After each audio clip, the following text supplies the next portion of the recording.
This is going to be a little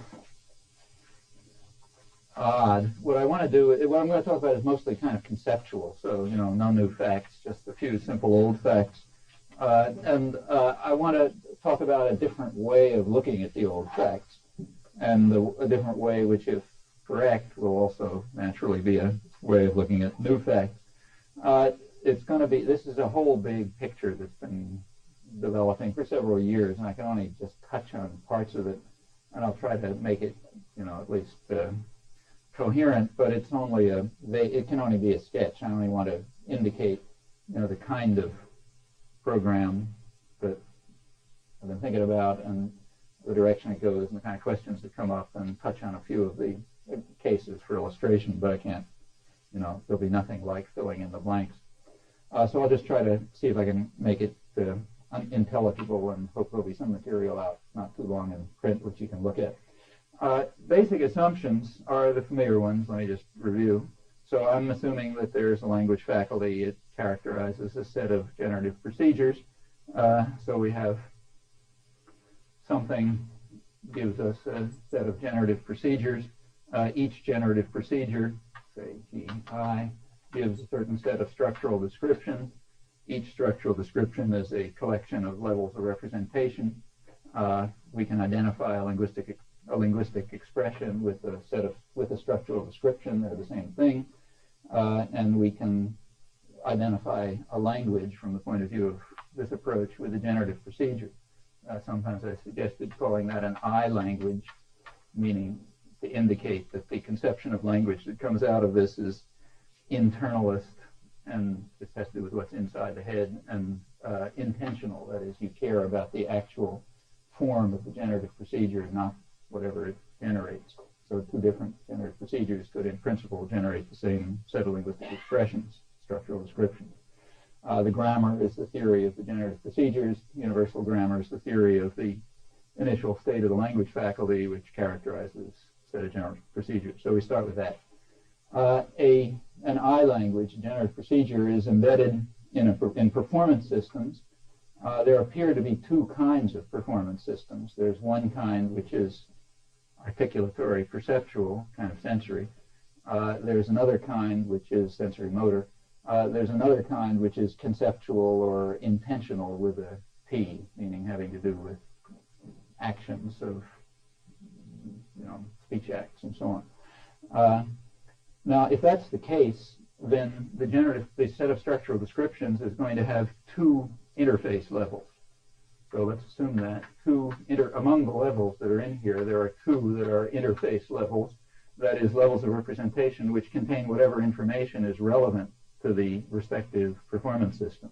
So there'll be one interface level that is the interface between the language faculty and sensory motor systems, perceptual, articulatory, and there'll be another level which is the interface with conceptual, intentional systems. Well, conventionally, the first one has always been assumed to be phonetic representation or phonetic form. The second has been more controversial, the conceptual, intentional, and I'm going to assume a roughly EST type framework, so I'll take it to be LF, logical form. Its properties empirical to be determined. Now, I assume, as usual, that the basic problem of the field, what sort of defines the field, is the problem of explanatory adequacy, or sometimes called the logical problem of language acquisition, the problem of the mapping from primary linguistic data to a particular generative procedure, usual assumptions. An I language, I will also assume, furthermore, has two parts, and which is almost a conceptual necessity. It's a computational system, so it therefore must have atoms of some sort, and it must make computations on them. The atoms are the lexicon, the computational system is the computational system, and the I language has a lexicon and a computational system. You can debate what the boundaries are, but it's hard to imagine an alternative to that. And universal grammar, the theory of the initial state, determines the set of generative procedures. Okay, that's basic framework. So far, that's pretty much the domain of conceptual necessity. Everything I've just said more or less has to be true if the general approach is on target. Maybe there's some other way of looking at things that nobody's thought of, but that's all always possible. But if the whole approach is somewhere near on target, what I've just said is essentially conceptual necessity. I haven't departed from that domain yet. Now, any assumption that goes beyond conceptual necessity requires empirical justification, obviously. So we could define what we might call, let's say, a minimalist program in linguistic theory. And the minimalist program says there isn't anything beyond conceptual necessity. Anything else is just a mistake, misunderstanding. We haven't understood things. Well, that's not a specific program. That's more or less an attitude, because I haven't filled in a lot of the specific details about what a generative procedure is and what it does and so on and so forth. But you can take it as a kind of an indication of a direction to pursue. To what extent can we show that the nature of language is determined by conceptual necessity, and to what when we adopt the right perspective, and to what extent do we have to build machinery, technology that is there just to make things work, although they wouldn't have had to be given the nature of the system. And of course, it would be an improvement if we could approach the minimalist program. Well, what I'd like to review is work which suggests that to quite a surprising degree, I think, you can achieve the minimalist program, or come pretty remarkably close to it in ways I wouldn't have expected, if you adopt the right perspective. You have to adopt exactly the right perspective in precise detail to what a computation is and what a representation is and so on. But if you adopt that perspective on pretty natural assumptions, I think you can in fact come pretty close to and maybe reach something like a minimalist program. And as I say, I'll only be able to give the flavor of this.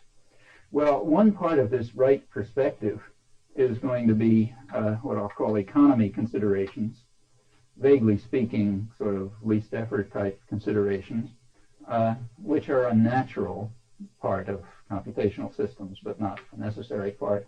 We have to make them very clear, because a lot's going to depend on what they are. Economy considerations have been around ever since the beginnings of generative grammar. It's over 40 years now, 45 years or so. In the beginning, they entered into the subject essentially in the following way. The assumption was that universal grammar, which does generate, it specifies a set of languages, that's what its nature is, that the way it does this is by determining a format for rule systems. So universal grammar gives a format for rule systems. It says you can have phrase structure rules and transformational rules, and they got to look like this, and they have to be integrated in this way, and you have traffic rules connecting the transformations and so on. And then the way that the way you achieve explanatory adequacy, that is going from primary linguistic data to particular generative procedure, the way you do this is by finding a rule system consistent with the data and applying an evaluation metric and showing that the one you've picked is the most highly valued. Okay, that's, you look at, say, work of the mid-50s, say, logical structure of linguistic theory, that's the framework.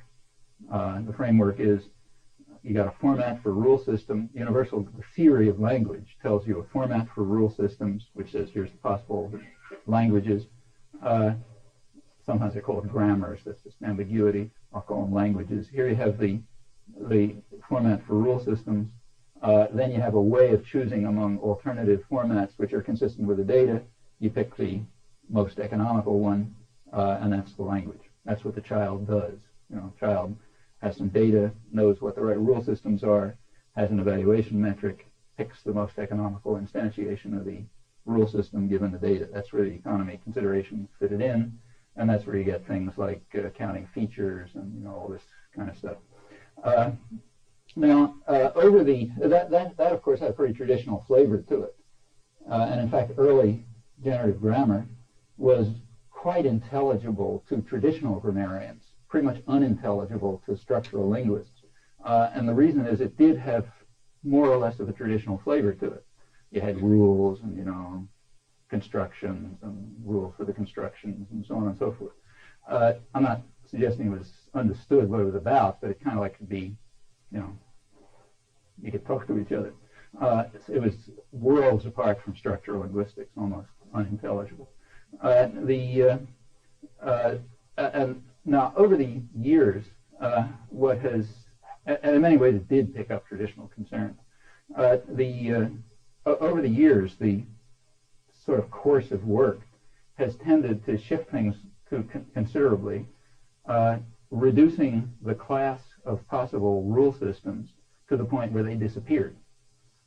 So by, say, 1980 or so, when you get to principles and parameters type theories, there aren't any rule systems. There are no rules, there's no constructions, there's no rule system. The whole of the traditional approach to language for the last couple thousand years is out the window. What you have just is fixed invariant principles and parametric options. And there aren't any constructions. There are taxonomic epiphenomena and hence no rules. But of course, that also means there's no evaluation metric. The assumption is that the initial state of the language faculty is so constrained that given the primary linguistic data, there's only one generative procedure consistent with it, namely the one that has its parameters fixed given the primary linguistic data. Okay, now if that's the case, there is, I mean, then you have that's a much superior theory. If it's true, it's a big progress. It comes much closer to dealing with the basic problem of explanatory adequacy. Of course, there's a question whether it's true, with assuming that it's true. That eliminates the economy considerations in their old form. There's no longer any evaluation metric because there aren't any alternatives. The choice of a language is just fixed. You check off the parameters, you got the language. So Hungarian is some set of parameter settings, and Swahili is a different set of parameter settings, and that's it. And the child just has to like answer a questionnaire. You know, this isn't a whole subject language. Is this a head first language? Things like that. And so we're out. So in the old sense, the economy considerations disappeared in the course of this project and progress. On the other hand, they keep coming up again in another context. And I think they're very crucial, and I think it's necessary to focus on them, or so I want to suggest. And they come in two varieties, two quite natural varieties. One has to do with representations, and the other has to do with computations. And intuitively, what they ought to say is that there are no superfluous, this is intuitive, you have to make it precise, there are no superfluous elements in representations, and there are no superfluous steps in derivations. Derivations are whatever are formed by the computational system, by the generative procedure. So those are the economy considerations. They say nothing extra that you don't need in representations, and nothing extra that you don't need in derivations. In that sense, the system will be maximally economical. Now, again, to make this mean something, we got to say exactly what these two notions mean. This is just, intuitive background. But if we can get it, we're still within very much of a minimalist program. These are very general kinds of notions, if you can make some sense. So let's proceed with that. And imagine what a particularly simple design of language would be. You're a god and you're inventing language, and you want to make it very simple. What would you do, given these conceptual necessities? Well, first of all, as far as the general design is concerned, the optimal one is the principles and parameters approach. It says there's basically one language. There's one computational system, fixed, no variation. There are parameters, and the parameters are restricted to the lexicon. So pretty traditional in a sense. The lexicon was always described as the residue of idiosyncrasies in a language, and this approach makes it explicit. It says there's one computational system, so no problem learning that one, because there's nothing to learn. And the lexicon does vary. That's where the variation among languages is. Well, inside the lexicon, there's a lot that is not up for grabs. That's pretty clear. So the choice of substantive elements doesn't look as if it varies, though they're there. You can have different selections of them.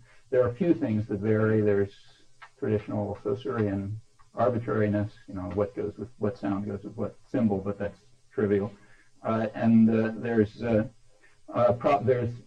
functional elements allow a certain variation. So, grammatical elements allow a certain, and I suspect rather limited variation. I'll be talking about that. Apart from that, there will be some options in the PF component, which is natural. That's the kind that's more or less accessible, so you'd expect options to be tolerable and well within the bounds of learnability. That would be, so far, kind of an optimal design. And to make it completely optimal, you want to say that there's nothing in the structural description except the interface level. So remember, the interface levels are forced. The language is just a fact about language, irreducible fact that it's used for speaking and hearing and referring and asking questions and so on and so forth, and that those two, that mass of activities appears to fall into two categories, the perceptual articulatory and the conceptual intentional. If so, there have to be at least two interface levels, so let's assume that there are only those two and there's nothing else. So the structural description from an optimal point of view would be precisely a set of pairs P, F, where P is a representation at the phonetic level, F, and L is a representation at the LF level, and that's it. A linguistic expression is just a pair of such representations, and that'll mean that all conditions on representations, like say binding theory or case theory or whatever, will have to be conditions on those two things.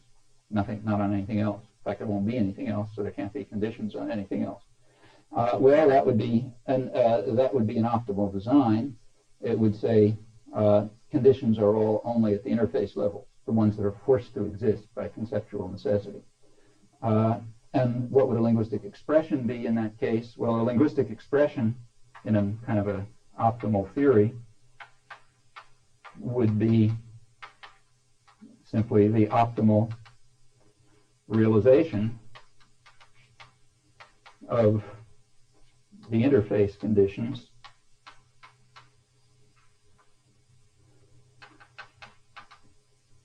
with the parameters set. So you want to pick Hungarian, you have to set the parameters. But once you've set the parameters, which will be pairing of phonetic and lexical elements, so Saussurean arbitrariness, and whatever options are permitted among the functional categories, and some things about phonetics.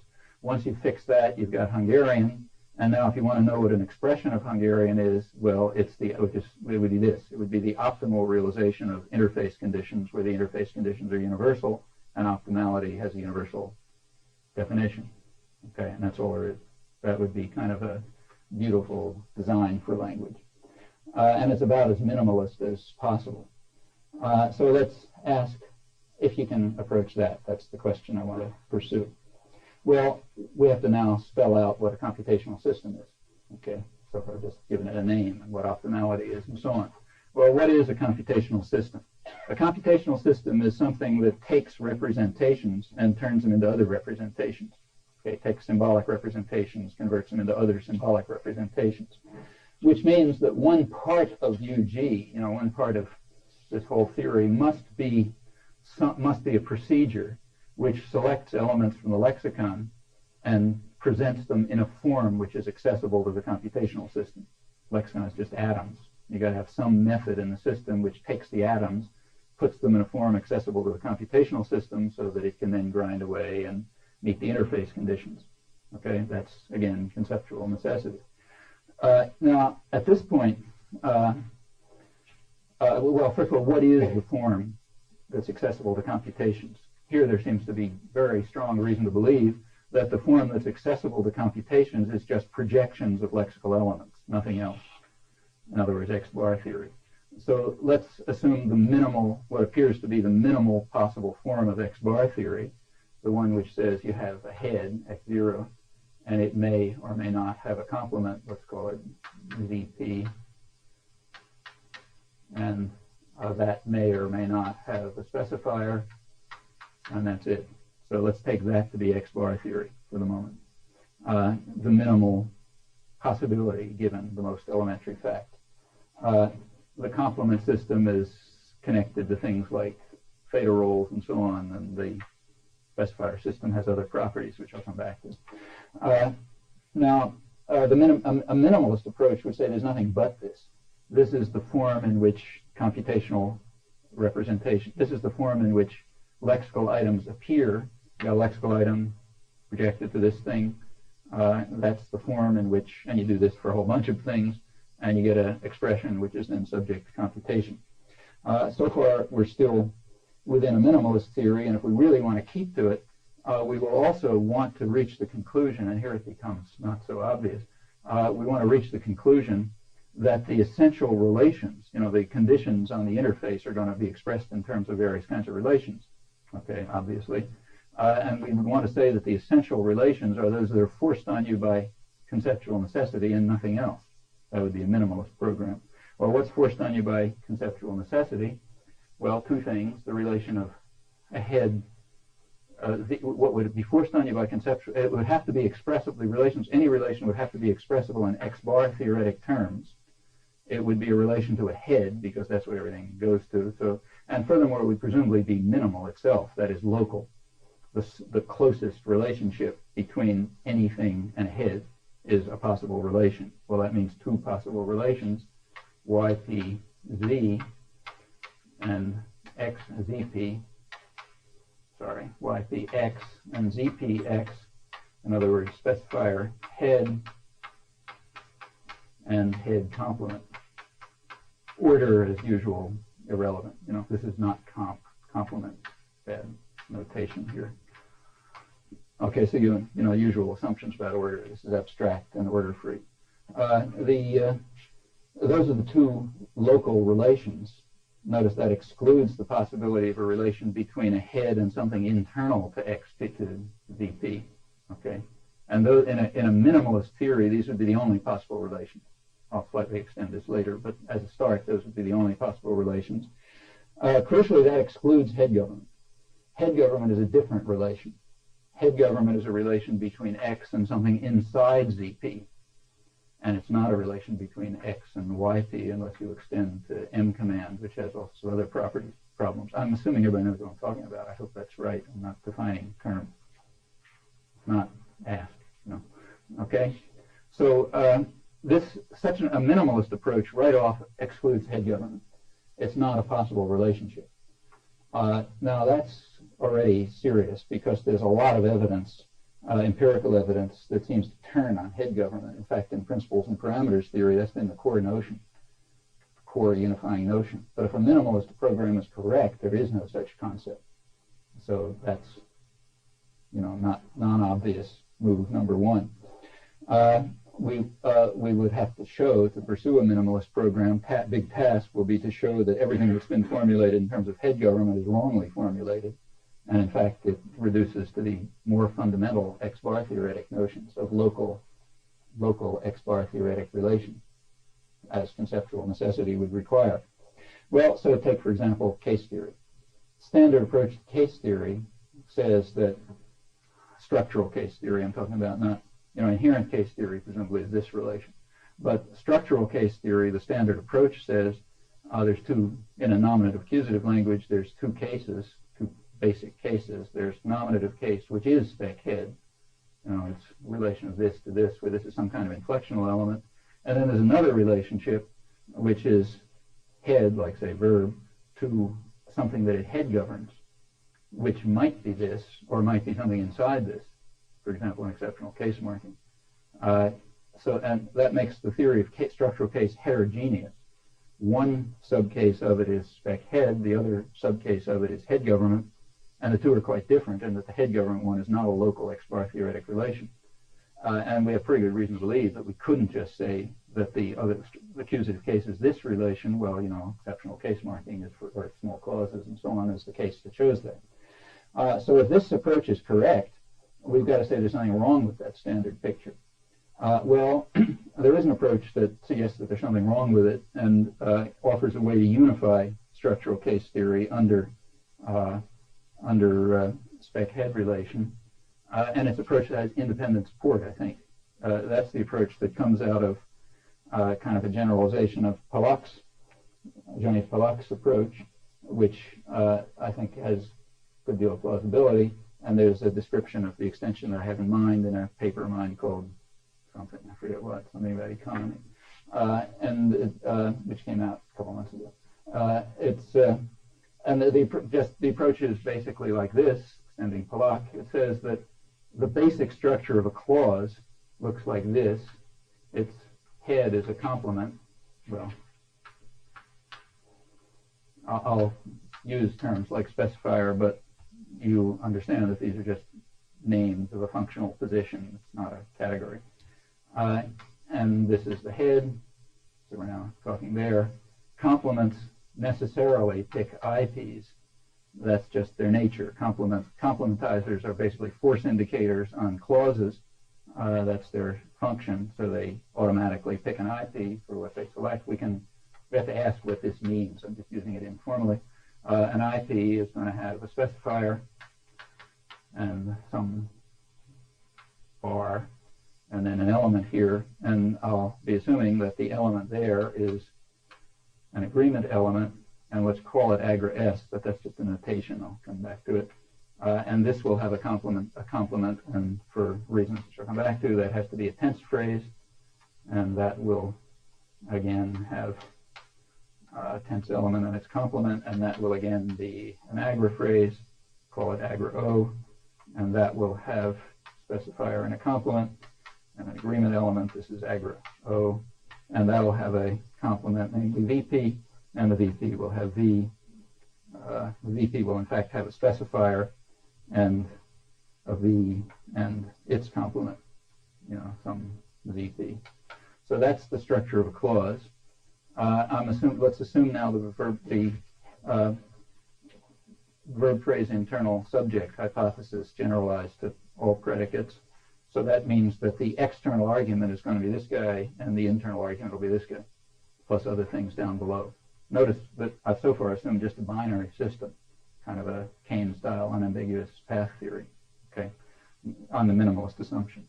So that's the basic structure of a clause, and we will then say that, as usual, this is the nominative case relation, and this, which is the analog, is the accusative case relation, okay?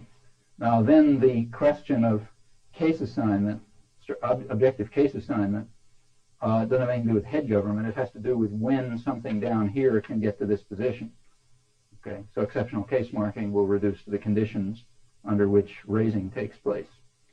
If raising can take place to get something up here, it'll enter in structural case, but there's no head government. That'll be the approach. And if you can pursue that, then all of the case features fall together, nominative, accusative, and so on. Notice agreement also falls together. Agreement will just be, we have to look more closely at this element. What is it? I'm assuming that this is a set of 5 features. That means, in the standard sense, so things like gender, number, person, whatever else it may be. And agreement is just the spec-head relation. That's this one. It's an expression of the spec-head relation where the head is just agra. Now, what about case? Well, case is essentially the same thing, but with one slight difference. We know that case involves the properties of the tense element and of the verb. There are accusative and unaccusative verbs. There are nominative and non-nominative tenses. Finite versus infinitive, we call them. So it's a very general and not controversial fact about language is that the character of this inflectional element and the character of this head determine what kind of case is assigned. Now, in a minimalist theory, this can mean only one thing. It can mean that the tense raises to here and the verb raises to here. Notice those are the same operation. Structurally, they're the same operation. And once they do, they form the adjunction structure, agra, and then its head. I'm assuming normal adjunction theory. This is the head. And then over here, there'll be either tense or verb, whichever is the one that raised. And the specifier of that thing, this is still a head, but now a complex head formed by head adjunction. The specifier of that head will get either nominative case or accusative case or something else, depending on the character of these. Okay? So that would be, and the difference between case and agreement is only what is the structure of the relevant part of the inflectional element. Is the structure of the relevant part only this, or is it the whole complex? If it's only this, we call it agreement. If it's the whole complex, we call it case. Okay, but those are just names for structural, very general structural relations. So we're sort of forced to that, and then we have a unified and still very minimalist theory, only keeping to the most minimal and unchallengeable facts, no complicated empirical facts. Notice that at once a very tricky question arises. A question arises since there's very few assumptions here. We're not assuming anything. We have no mechanisms around to describe anything. There's no ways of forcing things to come out the right way. They've got to come out the right way on extremely elementary assumptions. So we face big problems that you usually don't have to face. Like one problem we face is, why does the subject go up to here while the object goes up to here? Now, how come the object doesn't get nominative case and the subject get accusative case? In fact, that's kind of what you'd expect, because the usual patterns in language are nesting patterns, not crossing patterns. In fact, there are many theories around which require that you have nesting, not crossing patterns. But in fact, if the verb phrase internal subject theory is correct, and if this kind of big case theory, unified case theory is correct, then what you get is crossing patterns, and you can't get nesting patterns. So that requires an explanation. And in fact, the answer to that question turns out to be quite interesting. It relates a whole pile of things, including conditions on object raising and aspects of government transparency, Carley of Baker, and so on and so forth. But it turns out there is a very natural explanation for this. Unfortunately, I can't go into it. Sorry. But that's the kind of problem that will arise. It just takes a little too much mechanism. But without any further assumptions, really, virtually no further assumptions, this comes out along with a bunch of other things. Anyway, that's the kind of problem that would arise. Well, in a minimalist program of this kind, one thing you'll have to do if you want to eliminate head government, as one should from this point of view, because it's not conceptually necessary, is to try to unify case, structural case, and this would be the way to do it. Well, what about small pro? Here too the same problem arises. Let's assume for concreteness, say, Rizzi's theory of small pro. This has two aspects, remember. According to his theory, small pro is licensed in part by a spec-head relation, namely a relation to a certain type of agreement. Okay. Incidentally, I should say that these terms agra-O and agra-S are just mnemonics. They don't mean anything. These are the same element, right? Exactly the same element. I just use S and O to remind you of where they stand in the structure. But they're each just the collection of 5 features. They may be different collections of 5 features and other things. Agra may have other properties. In fact, I'll come back to them. But it's at least a collection of 5 features. Okay, and it's not S and O are like specifier and complement. Those are just names of positions and structure. Just to keep it in mind, really, it's a mnemonic.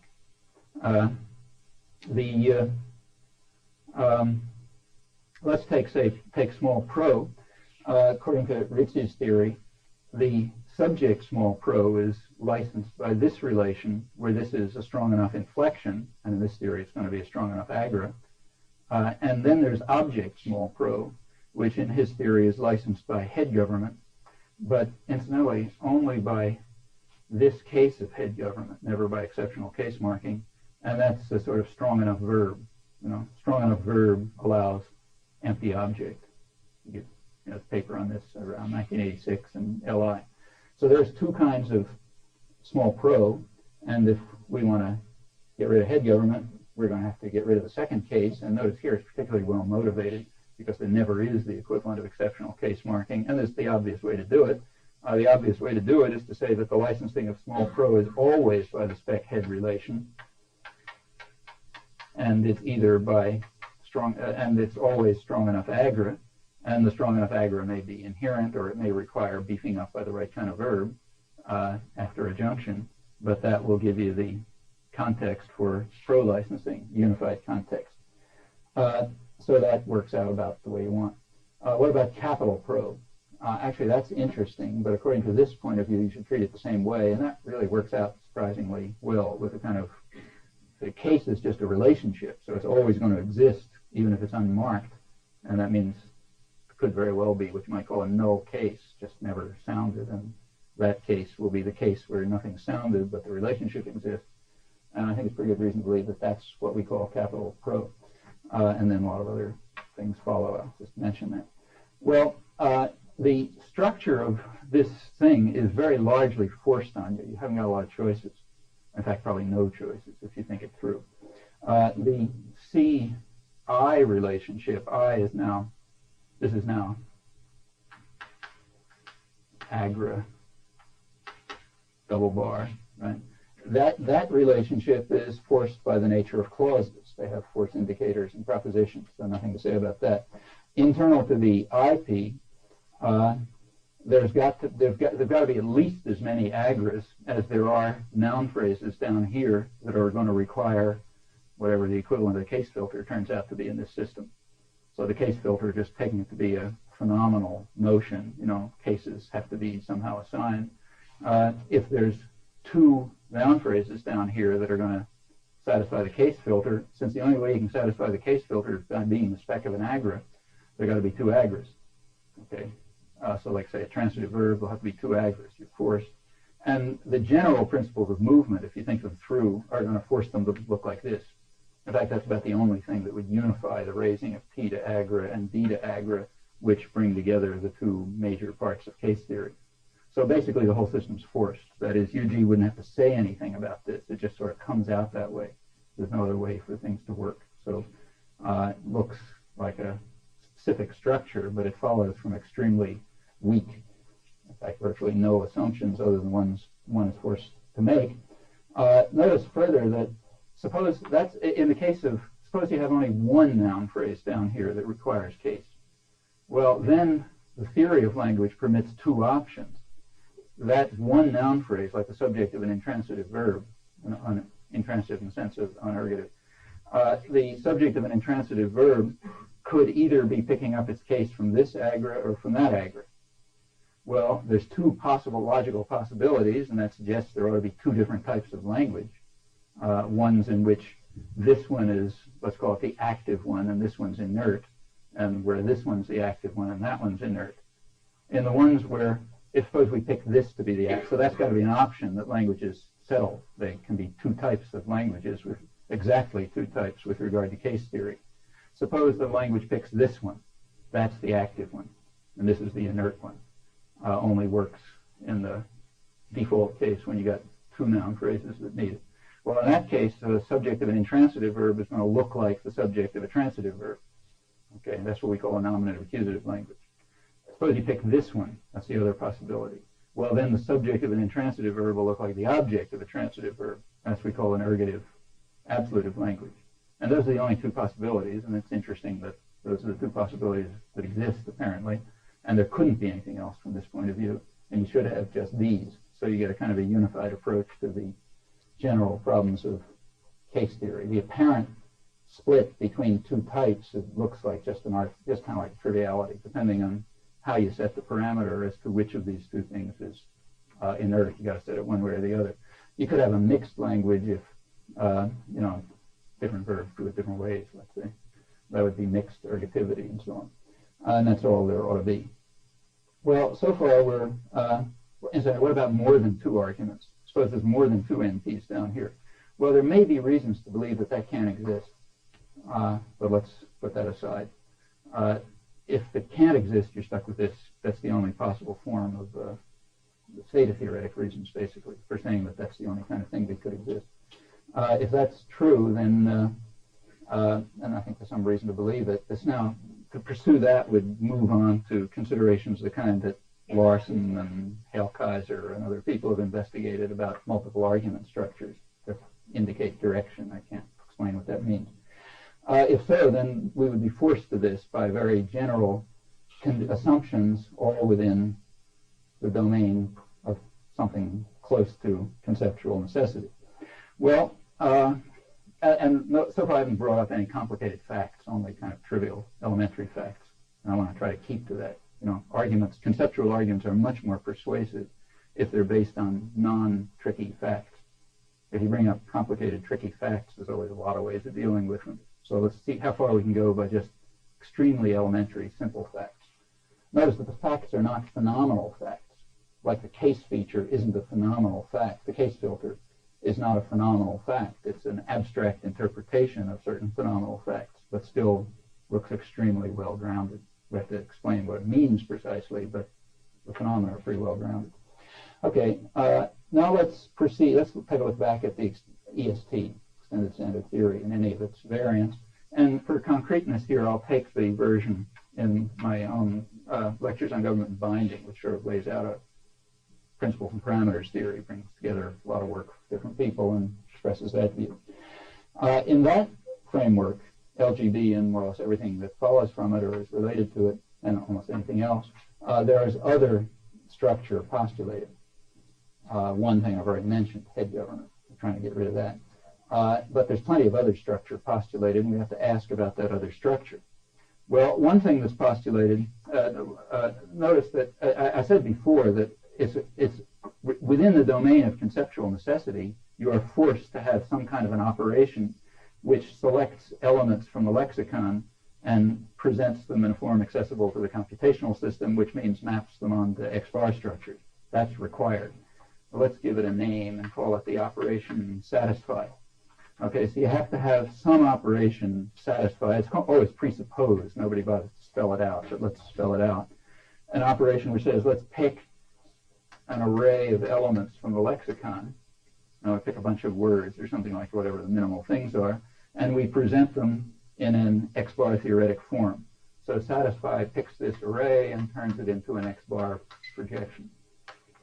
Now, in EST systems, this thing is what's called destructured. And notice that it has a striking property which is not forced by conceptual necessity. Namely, it's what you might call an all-at-once operation. By that I mean that the way the operation is conceived, you pick a bunch of things out of the lexicon and you give a representation of them in totality as one structure. Okay, now that's always been assumed, but notice it is an assumption. Okay, and it's an assumption that goes beyond conceptual necessity, so we might therefore want to question it. In fact, we will have to question it if we want to keep to the idea that the only levels are the interface levels, because D structure plainly isn't an interface level. It's you might call it an internal interface level. It relates the computational system of the lexicon, but has nothing to do with instructions for the use of language. Okay, so it's already well beyond the domain of conceptual necessity. It's an extra level, requires empirical justification. Let's ask, and it has empirical justification, but let's ask whether it's strong enough to bear the weight. Well, there are a number of problems with it, if you think it through. One problem has to do with this notion of an array. What is an array?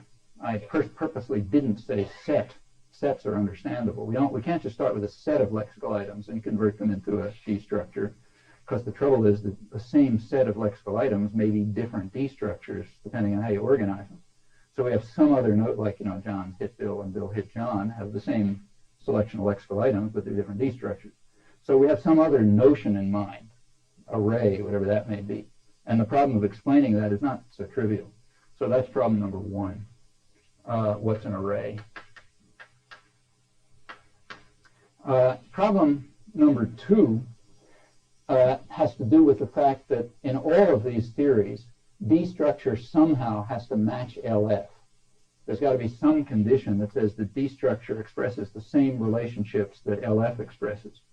There are various ways of working that out. One way of working it out is, in fact, the usual way that's accepted is the projection principle and the theta criterion. Okay? These notions, they were separating the sheep from the goats. These notions, which again I'm going to assume you know, are, if you think about what their nature is, what's the nature of these principles? Well, their nature is to assure a certain relationship between D structure and LF. That's their nature, that's what they're there for. Now, in fact, they have some empirical consequences. They're not just conceptual.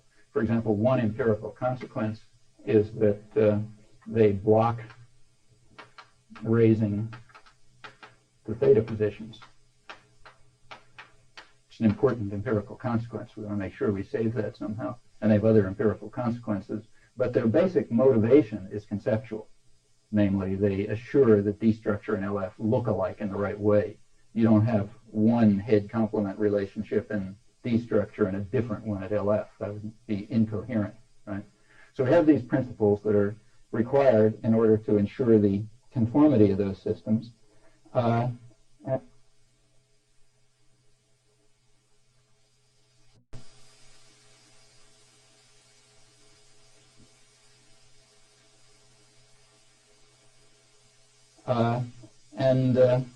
That principle raises various questions. Both of these principles raise various questions if you think about them. Notice that at the LF level, these principles are trivial, in fact, superfluous. You don't have to state them at the LF level. If at the LF level you don't satisfy the theta criterion, you just have gibberish. Okay? But there's nothing wrong with gibberish. The generative procedure should certainly be able to generate gibberish. We can interpret it. And you can have gibberish can come about in a lot of different ways. I mean, endless number of ways in which you can get gibberish. Each of them has its own interpretation, it's its own kind of gibberish. One kind of gibberish will be violating the theta criterion. Like you got an argument around the theta rule. Okay, that's one kind of gibberish. Similarly, the projection principle doesn't really mean anything at LF. You don't have a representation of LF unless it satisfies, unless everything's in a place, but that's just the projection principle. So at LF, these principles are essentially unnecessary. We could throw them out. And at D structure, they're required primarily to make the picture coherent, which makes it kind of dubious.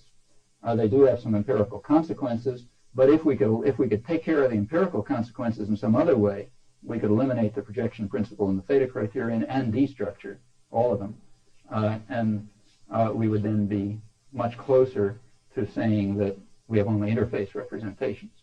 Okay, so let's see if, so that would be the task. And let me just finally add a third problem. This is sort of conceptual. A third problem is straight empirical. There have always been known some very serious problems with the idea that D structure exists. And these problems were always noted but put to the side, figuring take care of them someday. But let's take a look at them now that we're questioning. One of them is discussed in LGB, in fact, and it has to do with the complex adjectival constructions, the John is easy to please type and that whole mass of stuff. In the last chapter of LGB, in the section on residual problems, it's pointed out that that kind of structure shouldn't exist according to the theory that is presented there. And there's a sort of a deep reason why it shouldn't exist. The deep reason is that this is a non-theta position that can have expletives.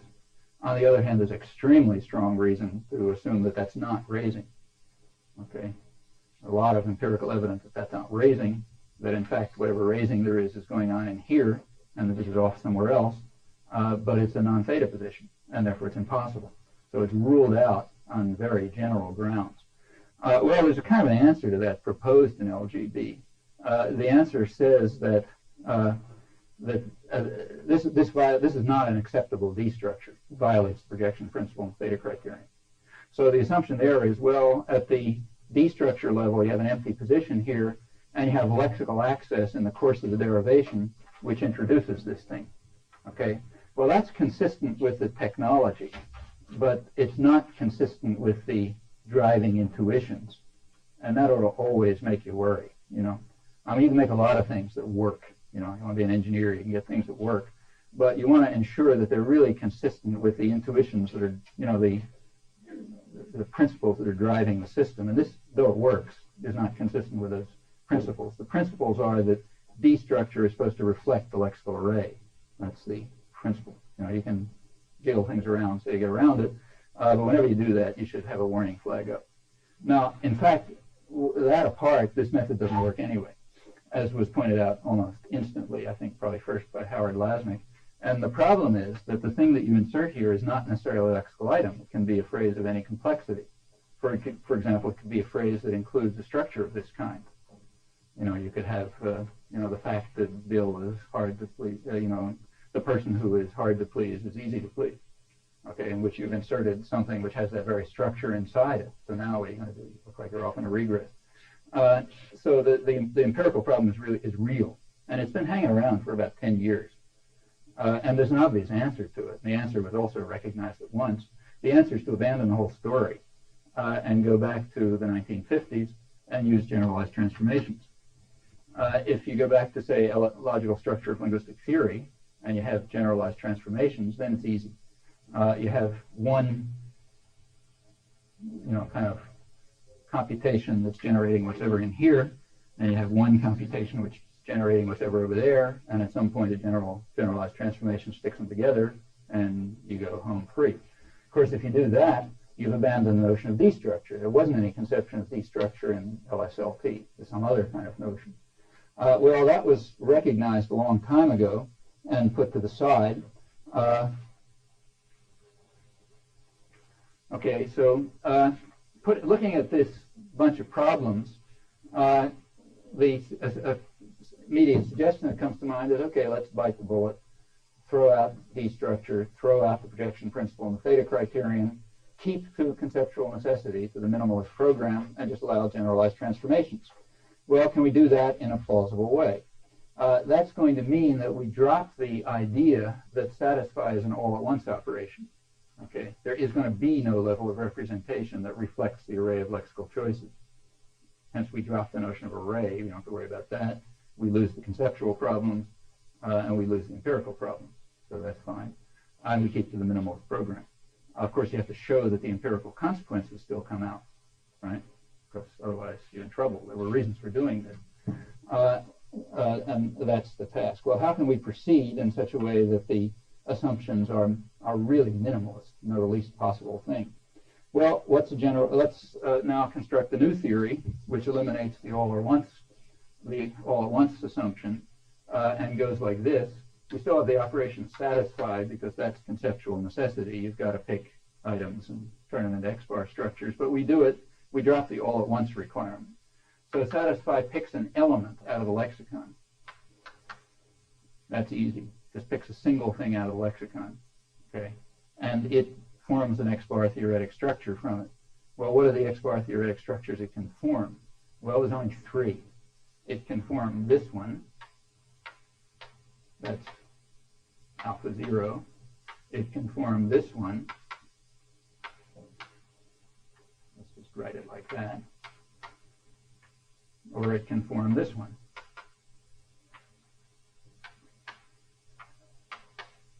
Those are the only possibilities, right? That's the minimal X-bar theoretic structures, and that will be the residue of the projection principle. Very trivial. It says the projection principle just picks an item from the lexicon and presents it in one of the conceivable ways. Okay, period. That's step 1 and 2 of satisfied. And now we're finished with that. Okay, we drop the all-at-once requirement, no destructure. Now, we now proceed, we do this in as many different ways as we like, right? Like we do lots of different computations, as many as we feel like, all starting like this. We have the usual singularity transformations, which will, in fact, are just going to reduce the move alpha. But now we allow ourselves a generalized transformation. Generalized transformation works like this, kind of like LSLP. It takes a phrase marker, let's call it K, and it targets it. And it takes another phrase marker, let's call it K prime. And K prime has to have the property that it has an empty position in it. So let's call it that. Finds K prime with an empty position in it. And what the generalized transformation does is take a look at these two guys, and it forms a new phrase marker, K star, which is K prime K. That is, it takes K and sticks it in the empty position in K prime. Okay? That's generalized transformation. What, incidentally, is a singularity transformation? A singularity transformation is something that targets K again, but K itself has an empty position in it. I'm now talking about substitution. I'll come back to the junction in a moment. And it forms K star, which equals K with some element alpha in the place of 0, where alpha has come out of K itself, like raising. Okay? So that's a singularity transformation. That's a generalized transformation. Okay, that's sort of the least that you can say. So now that's the whole theory. That's a theory of computation. Theory of computation says there's a generalized transformation and there's a singularity transformation. They both have the same property in effect. Something singularity, if it pulls something out of the phrase marker it targets and puts it in the empty position, it's generalized if it takes another phrase marker and sticks it in the empty position. Now, if you look a little more closely at this, you notice something else. The element 0 is not in the lexicon. Lexicon is an array of lexical elements. 0 isn't in there. Therefore, you can't have a phrase marker with a 0 in it. Now, what that means is that the transformation itself must be inserting the 0. Okay, so and that's true of both of these operations. Both the generalized and the singularity transformation must actually be inserting the 0 in the targeted phrase marker. Okay, so the actual operation, any operation, is going to take some phrase marker, it's going to add a 0 to it. We'll have to explain how, when that becomes important. And then it'll do this. It'll substitute something for that 0. Now notice what that means. That means that when you're looking at I've now gone into the internal mechanisms of a single operation. Everything I just said about the 0 and so on is something that's never visible. Like if you're scanning the steps of the derivation, you never see 0 at all. 0 is something that happened in between the two steps of the derivation. It's kind of as if you're looking at a proof in formalized arithmetic, and you have a step here and a step here, and there was a proof up here. And if you actually look at what's going on, there's an awful lot of stuff going on from here to here. Like if you're doing modus ponens, you had some operation that went back there and found some guy and had that and compared them and did all sorts of things. But that's all like the programmer's algorithm is carrying you from one step to another. In terms of the brain sciences, it's the internal machinery of the brain, way below subliminal. You know, it's kind of like when you do move alpha, you move something from here to here. Well, you know, first you moved it this far, but you never see the first half of the arrow. You know, that's something subliminal. It's got to be going on if it's a real operation, but you don't see it. Okay, and what I just described is like that. From the point of view of scanning the steps of the derivation, this is, you don't see it, so you never see 0. What you see is just successive steps, one of which in a singularity transformation is k, and the next one is k star, and in the case of a generalized transformation, it was k and k prime, and it ended up with k star. Okay, and the way it happened is the way I just described. Well, now to finish up the programming, how does the 0 get inserted? Okay, well, the most elementary assumption, the easiest assumption, so let's assume it's true, pursuing the same course, you know, we're God designing the language. The easiest assumption would be to say that the way you add 0 is you don't tamper with k at all. You just tack 0 onto it. Okay, so you don't have to bother going in. If you start getting inside k, you got a lot of problems. You know, where do I go? You know, where do I put it? And so on. So let's say God is simple-minded, and he says, well, the way you do it is you take k, or k prime in this case, the thing you're targeting, and you just tack 0 onto it. Okay, that's the only thing you're allowed to do. Okay, that's the simplest possible thing, so let's assume it's true. And we now have the following story. A singularity transformation or a binary transformation, a generalized one, work the same way. They take some phrase marker, they add something onto it. The end result of this adding on, again, must satisfy X bar theory, because that's the general condition on representations. If you don't, then you block, finished. You know, computational system doesn't know how to proceed if it's just getting the wrong thing. So automatically this thing has to satisfy X bar theory, or else the thing stops, computation stops, you know, red flag goes up or something. And the way it does it is the simplest possible way. Just tack something on, doesn't interfere with what's inside. Okay? Now, let's finish up the story. Remember, we start the computation, just we pick something out of the lexicon, we apply satisfy. We then maybe pick something else out of the lexicon, or maybe we go on with singularity transformations here, or, you know, we just do what we feel like, and maybe stick a couple of these together with generalized transformations, and then do some more singularity transformations, and it's all free, nothing more said. This is the totality of operations. So we do anything that's allowed. At some point in this course, when we get down to a single phrase marker, we have choices. Here's the last story. We have the choice of just going on with more singularity transformations, or maybe tacking something else onto it by going back to the lexicon. Or we have the choice of applying a rule, which let's call spell out. And spell out transfers you over to the PF component. Okay? And then you sort of spell it out. You know, you apply the PF rules, and out comes a phonetic form. And meanwhile, you keep computing down here. You keep going, but only with one condition. You're not allowed any further lexical access. Okay? I mean, that's obvious. Once you've pronounced the thing, you can't add another word to the meaning. Right? Like you can't say John left and mean John left England. Okay, so that trivial statement says that once you've applied spell out, you continue to compute in a perfectly mechanical fashion, but now using only singularly transformations and whatever other LF operations there may be with no more lexical access than the generalized transformations. Okay, that's the whole theory. Okay, let's assume that that's the whole theory of computation.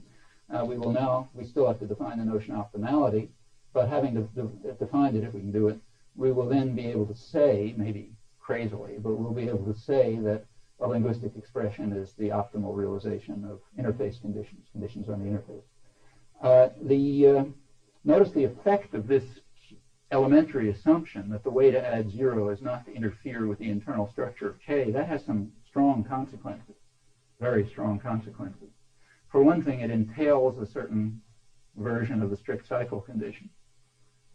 It says that you can't insert things in a structure you've already passed. And notice that it gives you a form of the strict cycle condition which is required by the most elementary considerations. No sophisticated arguments. In fact, if you were allowed to do the more complex thing and insert inside the phrase marker, you would lose all cases of ECP that fall under what Ricci calls the relativized minimality category. But just think what you could do. Suppose you want to try super raising, let's say. You want to go from, you want to get the sentence, John seems that it is certain, to be happy or something like that, where you went all the way from here to here. Notice what you could do if you were allowed to insert 0. You could construct the whole expression minus that. Okay, you just didn't insert this position yet. And then you could raise, and that's fine. It doesn't violate ECP or relativized minimality. And then later on, you insert something in here, because you're allowed now, by assumption, to assert internally. Well, you've lost super raising. Same with all the other cases. So on the most elementary conditions, we want assumptions. We want that version of the strict cycle. And that's the only version we want on elementary considerations. And we get that on very simple grounds. You're not allowed to tamper with the thing targeted. You can only attach something to it. What kind of thing can you do? Well, the kinds of things you can do are things like this. Suppose you've got a phrase marker that, say, looks, for example, like this. V bar, V, ZP.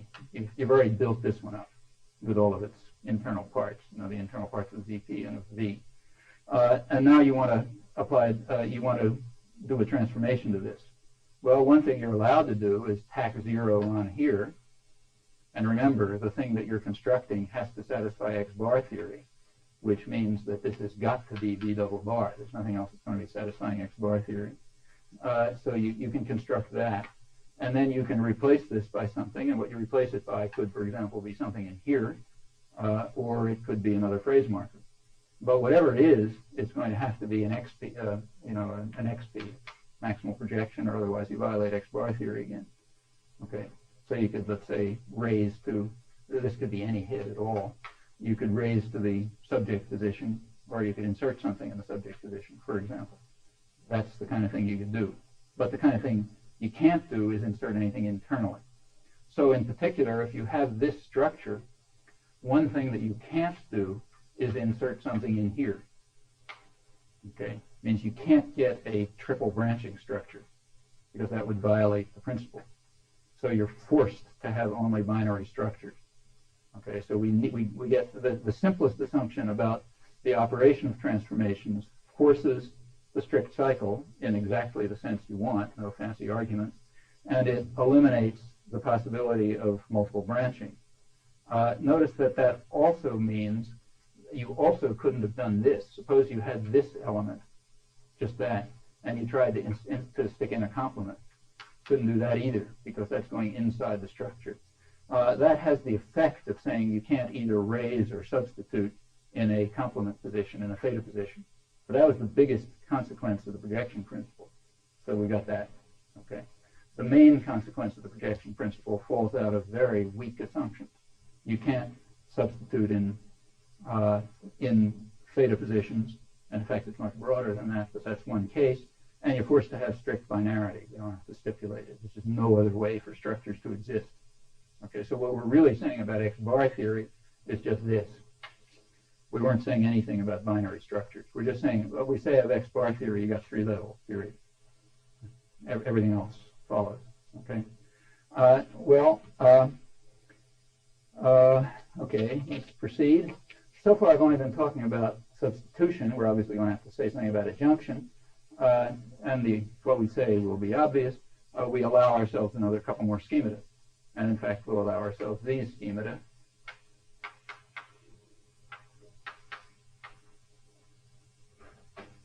Adjunction to xp and this schema. Adjunction to x0. And we'll do it exactly the same way as before. Okay. Stick in a 0 over here. And then either raise or substitute. And you've got to put in the right thing or you violate X bar theory and everything stops.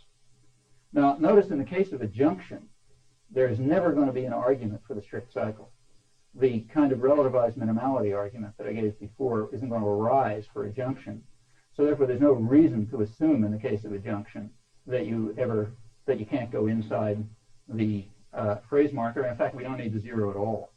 We can just say there's an adjunction operation that takes something and adjoins it here, and or raises and adjoins it here, period. Hence, no strict cycle. Also, no problems about not moving into theta positions and so on. That restricts the strict cycle to substitution in overt syntax. Okay.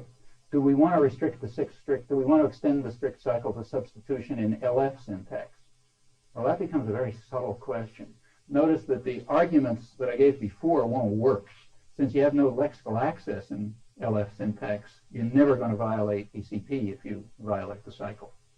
So that argument collapses. And then it becomes pretty subtle as to whether you want the consequences or not. Now, there's some very subtle considerations. They, in fact, have to do with this ensuring that you get crossing rather than nesting and things like that. But I'm going to put that aside. Just notice this question. Anyhow, I think the right answer is that the strict cycle, that is the notion that you add on at the outside, is probably just a property of substitution overt syntax. Nothing else. Overt syntax meaning what happens before spell out the TF. Okay. Well, we've now eliminated D structure with all of its problems. Eliminated the projection principle, eliminated the theta criterion, still within the minimalist assumptions. We now have 2 operations instead of 1, but they work the same way.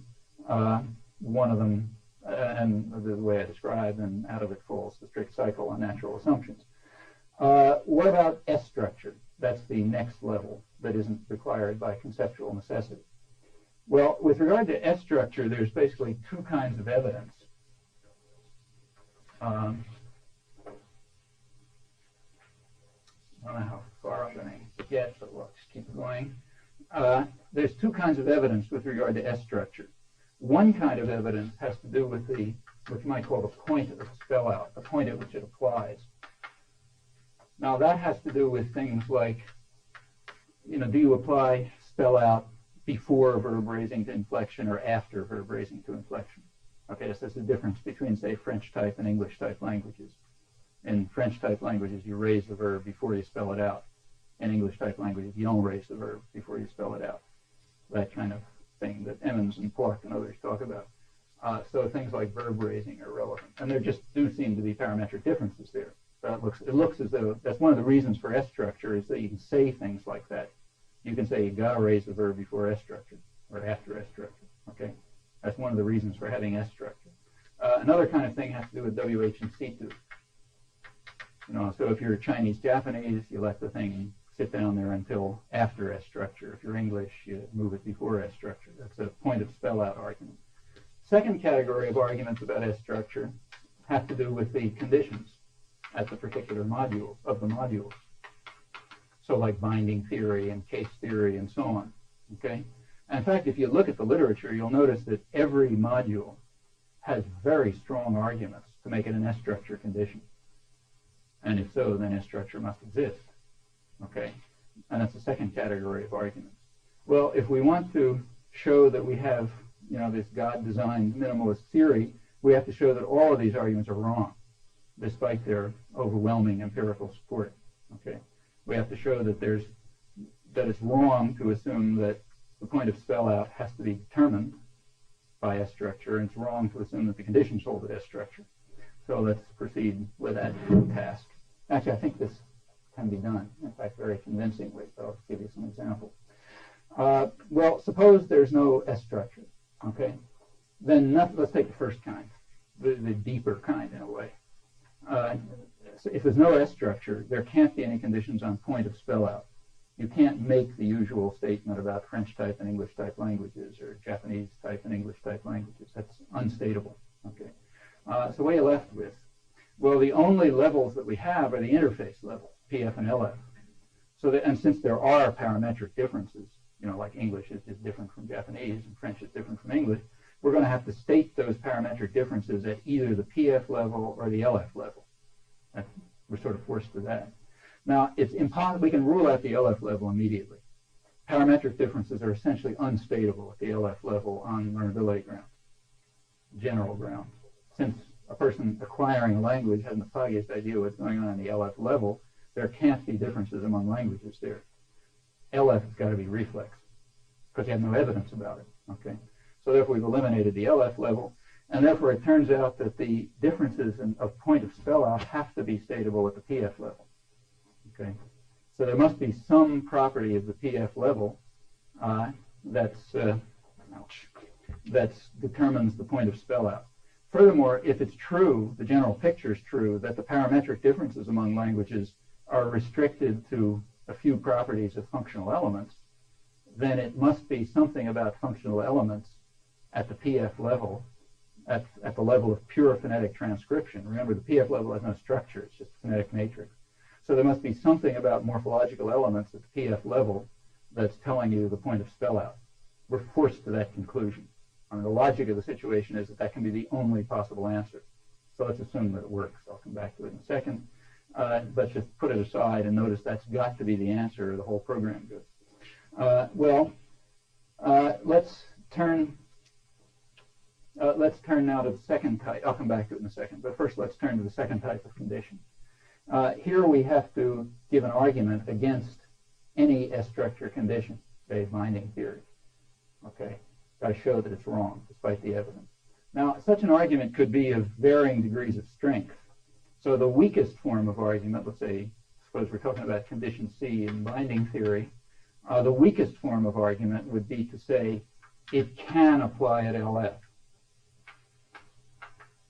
Notice that's really enough. If we can show it can apply at LF, we have shown that it does apply at LF. The reason is that LF is forced on us by conceptual necessity and S structure isn't. Okay, so that's enough of an argument actually, right? The level that must, if we can show the level that must be there suffices, we've eliminated any claim. We've established the null hypothesis. We've eliminated any claim for S structure. A stronger argument would be, furthermore, not only can it apply at LF, sometimes it must apply at LF. Okay? If we can show that sometimes it must apply at LF, and it always can apply at LF, then we have an even stronger argument that it always applies at LF, namely just by the assumption of unitary character. We obviously want the conditions to apply at one level rather than many levels. Okay? So that's a stronger argument. And the strongest possible argument would be, furthermore, it can't apply at S structure, or else things go haywire, and that's decisive. Okay, if we can show the stronger argument, then we've killed it. But even the weakest argument suffices, notice. Well, I think you can get all three, including the third, for most cases. And let me simply, I really just have to give a couple of examples, because this really now proliferates into a huge story. But just to indicate the kind of thing that one would try to do, let's take some of the standard arguments that are strong, in fact. So take, say, the standard argument. Let's take, say, condition C of binding theory. There's a standard. I'll erase this. There's a standard argument that in the literature that says it's got to apply at S structure. Okay, and the argument comes from multiple WH questions, for example. So take the sentence. You said he liked the pictures that John took and compare it with, suppose we question this, which pictures that John took did you say he liked? And then we consider the multiple WH question, who said he liked which pictures that John took? Okay, take that paradigm. Here's the standard argument. I assume you know this. In the first case, we have a condition C violation, so he isn't John. In the second case, we obviate the condition C violation of S structure because we've lost C command. Now, crucially, we look at the third case, and we ask, does this behave like case 1 or case 2? Well, remember that this thing is moving up to here at LF. So if the condition holds at LF, this ought to behave like this. If the condition holds at S structure, this ought to behave like that. In fact, it behaves like that. We have therefore demonstrated that condition C, the binding theory, holds at S structure. Okay, that's the standard argument. Convincing, on one assumption. And let's ask about the assumption. The assumption is that this entire phrase moves up to here. Well, what evidence do we have for that? Actually, there is some, but if you think about it, we haven't got a lot of evidence for it. We never hear it. This is mental computation, which is after spell out, right? So we never hear it. In fact, suppose we assume that something else is going on. That let's make. You said he likes. Let's make this many pictures, and how many pictures, just for plausibility and easiness. But the same is true of the example I gave. Suppose we say that what's going on here is that just this part is moving up. Okay, just the operator itself is moving up, not the restriction on the operator. Okay, suppose the LF operation is viewed differently. Only the operator is moving up to the WH phrase, not the whole phrase. Okay.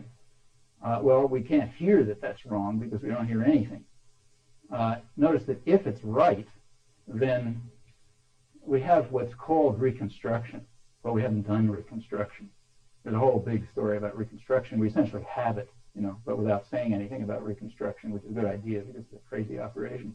And what we've said is that just the quantifier moves to the other quantifier.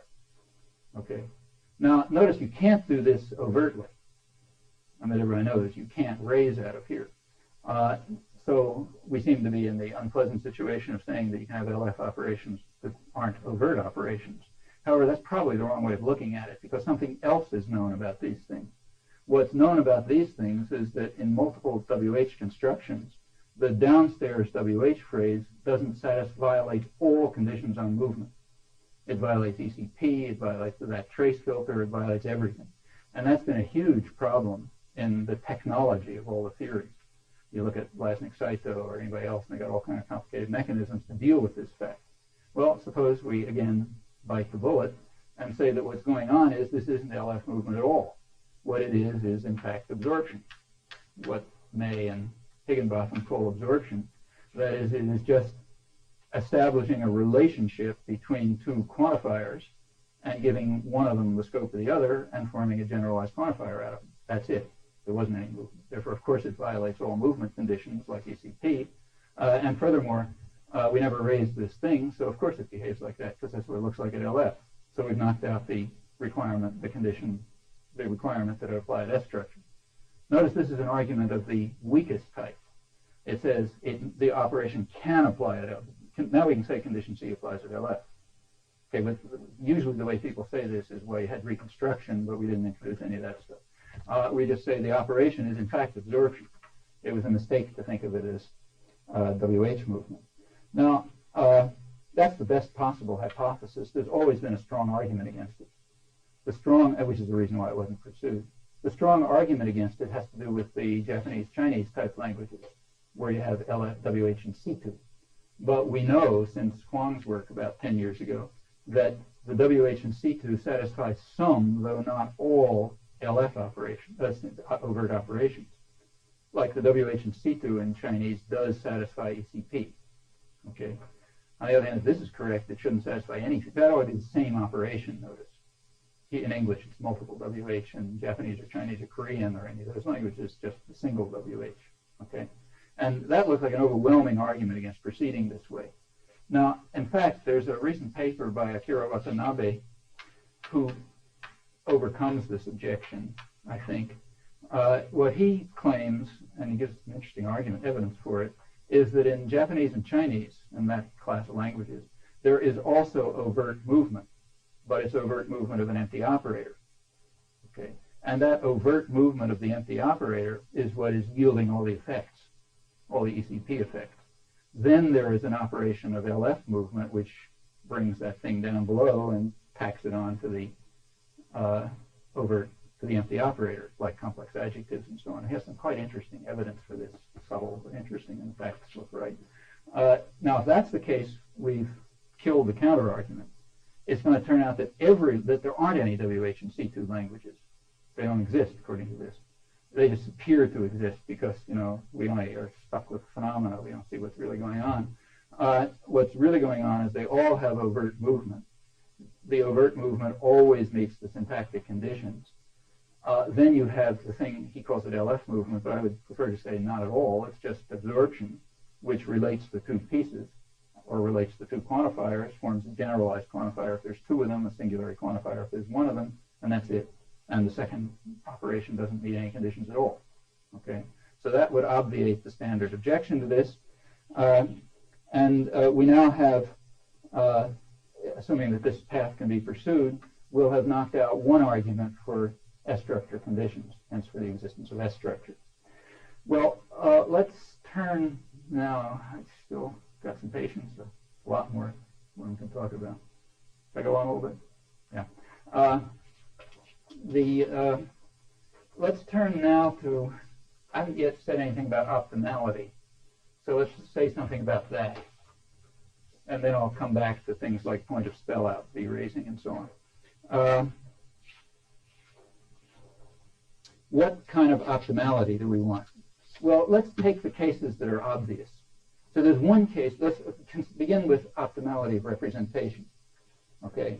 Now, it turns out that in the whole history of the field, there have been certain assumptions about this which have been tacit. And now let's make them overt. The assumptions that have been tacit have to do with the PF component, okay, which is somehow less controversial to people, I guess, because you can hear it. We have this prejudice about phenomena, which we have to get over.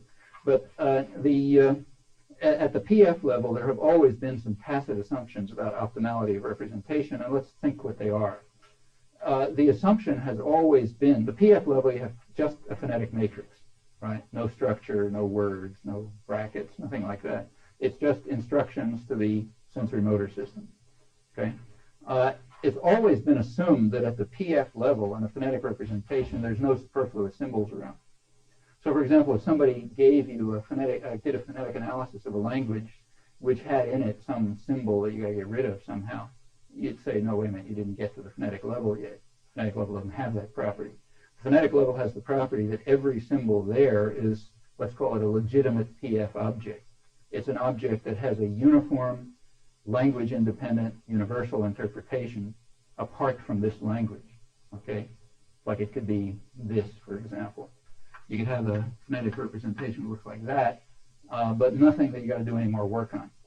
The further work that's done on it has to be language independent, otherwise this isn't an instruction at the interface. That's always been assumed, taken for granted. So, for example, and there are a lot of crazy things you're not allowed to have at the PF level. I mean, they're so crazy nobody thinks about them. But, for example, if you ended up with, say, a vowel that's plus high and plus low, people would tell you, wait a minute, you screwed up somewhere. The output can't look like that. Or if you had, say, a stressed consonant or something like that, they'd say you screwed up somewhere. Because that just doesn't meet the conditions on PF representation. Well, if you think about what's going on here, what's always been tacitly assumed that there is some notion of legitimate PF object, and it's maybe IPA or whatever your universal phonetics happens to be, and exactly if a representation is constituted of such objects and nothing else, then it satisfies the interface condition.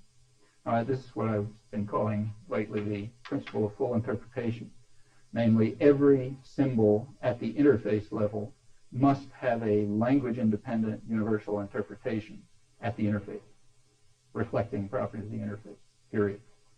if a derivation has the property that it ends up with a PF representation meeting full interpretation, let's say the derivation converges at PF, meaning the derivation worked at PF. It gave you something that worked out at PF. If it doesn't have that property, let's say it crashes at PF, just to have a way of talking. Okay, so if it ends up with a stress consonant or some crazy thing that you can't get an interpretation for, it crashed. If it didn't, it converged. Now notice so far I've just stated assumptions which are tacit. I mean, everybody accepts them. Nobody bothers saying them because they're so obvious, but let's say them. The reason for saying them is that they ought to apply at LF2, and there they're not so obvious. LF is the level that's tricky because you don't see anything, but it ought to work exactly the way PF works. Okay, so now that we've stated the assumptions, let's see what happens at LF. Well, yeah. Just says here's a phonetic matrix. The thing that you get, like P, H, and so on. The principle of full interpretation says this thing is completely constituted out of entities. Let's say alpha is one of them. And if alpha is in there, if it's constituted out of things like alpha, then alpha must have an interpretation in the perceptual articulatory system, which is independent of the language in question. In other words, the perceptual articulatory system is getting all of its information about the expression from just this. That's always been the tacit assumption about the PF level, and now I'm making it explicit. If it didn't look like that, your teacher tells you that's not phonetic representation. Well, why? Because of this principle. Okay? Now, at the PF level, this is also trivial in a way that it's almost pointless to point out, because everybody just assumes it and has always assumed it, but it isn't pointless. You might as well understand what we're doing, and when we transfer it over to LF, it becomes, here it helps us, guides us through a morass. Okay, so let's carry over exactly the same concepts and assume that LF works exactly the way PF does, nothing new. That means there must be some notion of legitimate LF object, and a representation at LF is going to satisfy full interpretation if it consists of those things. Every one of those things must have a language independent universal interpretation in conceptual and intentional systems, okay? Because that provides all the information that the use of language or the understanding of language requires. And if a derivation ends up with such a thing, we'll say it converges at LF. If it doesn't, we'll say it crashes at LF. Next question. What are the legitimate LF objects? Well, notice that that's a question analogous to the question of universal phonetics. Like the big subject, universal phonetics, what are the objects that are legitimate at PF in this sense? It's not the way it's usually put, but that's what it amounts to. So now we ask the same question about LF. Well, a good start is the assumption that what they are chains. And there seem to be certain kinds of chains that are legitimate objects. So, for example, there are heads, where a head is a chain x0, t, a lot of other things. Okay, t is going to be an x0 also. There are arguments. Arguments are going to be things of xp trace where they're all A positions. I'll come back to what that notion means. There are modifiers. Modifiers are things like that again, where they're all A bar positions. And the only other thing that seems to be around is operator variable construction, which are things of the form xp trace, where this is an A bar position and this is an A position. As far as we know, those are the only objects. And they all get natural interpretations at LF. Okay? So let's assume that those are the legitimate LF objects, period. To make them clear, we have to explain these notions, but let's just take the intuitive sense for a moment. If that's correct, then a derivation will converge at LF if the representation that it forms is completely constituted out of those objects. Now, once it converges at LF, it may be complete gibberish, but of course the same is true at PF. You could form something at PF that's just gibberish, but it would still have some way of being said and being heard, and the same is true at LA.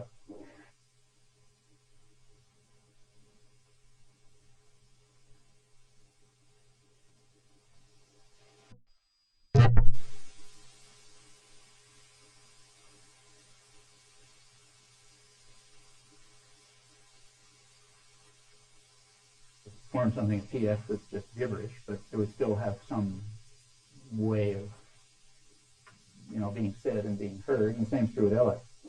Well, next step, we got to define A and A bar position. Now, in LGB, these had definitions, but in all work of the last, say, 7 or 8 years, they've lost their definitions. People haven't been as bothered by that fact as they should have been. But the LGB definitions of A and A bar position were based on certain assumptions.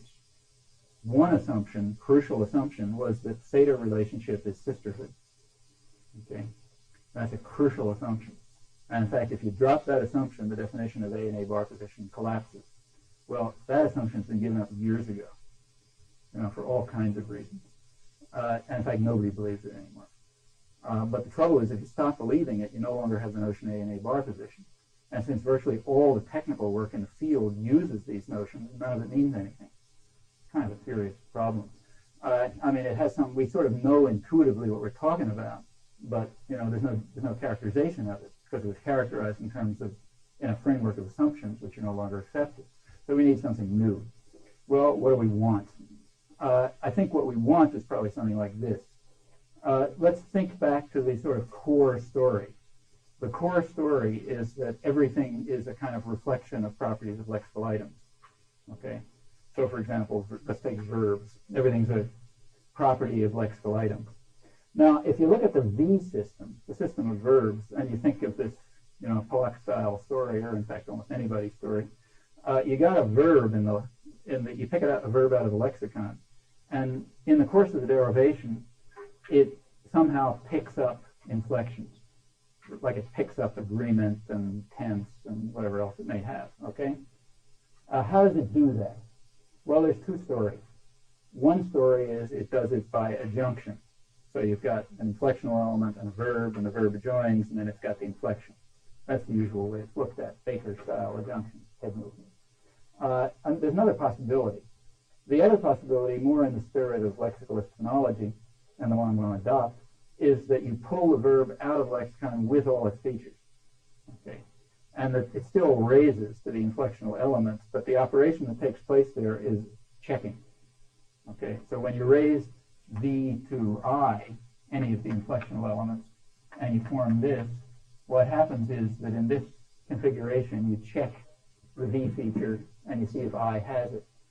Okay, if you were smart and you picked, say tense over here and tense over here, then they check, and you're in business. The derivation can converge. If you happen to pick, say, minus tense here and plus tense here, you're in trouble. The derivation crashes. Okay, that's an alternative way of looking at it, kind of in the spirit of lexicalist phonology. Let's pick that way. Turns out a lot follows. Well, let's pick it. Abstractly, we have no, it's not much of an argument one way or another. But let's pick that way. Now, it now follows that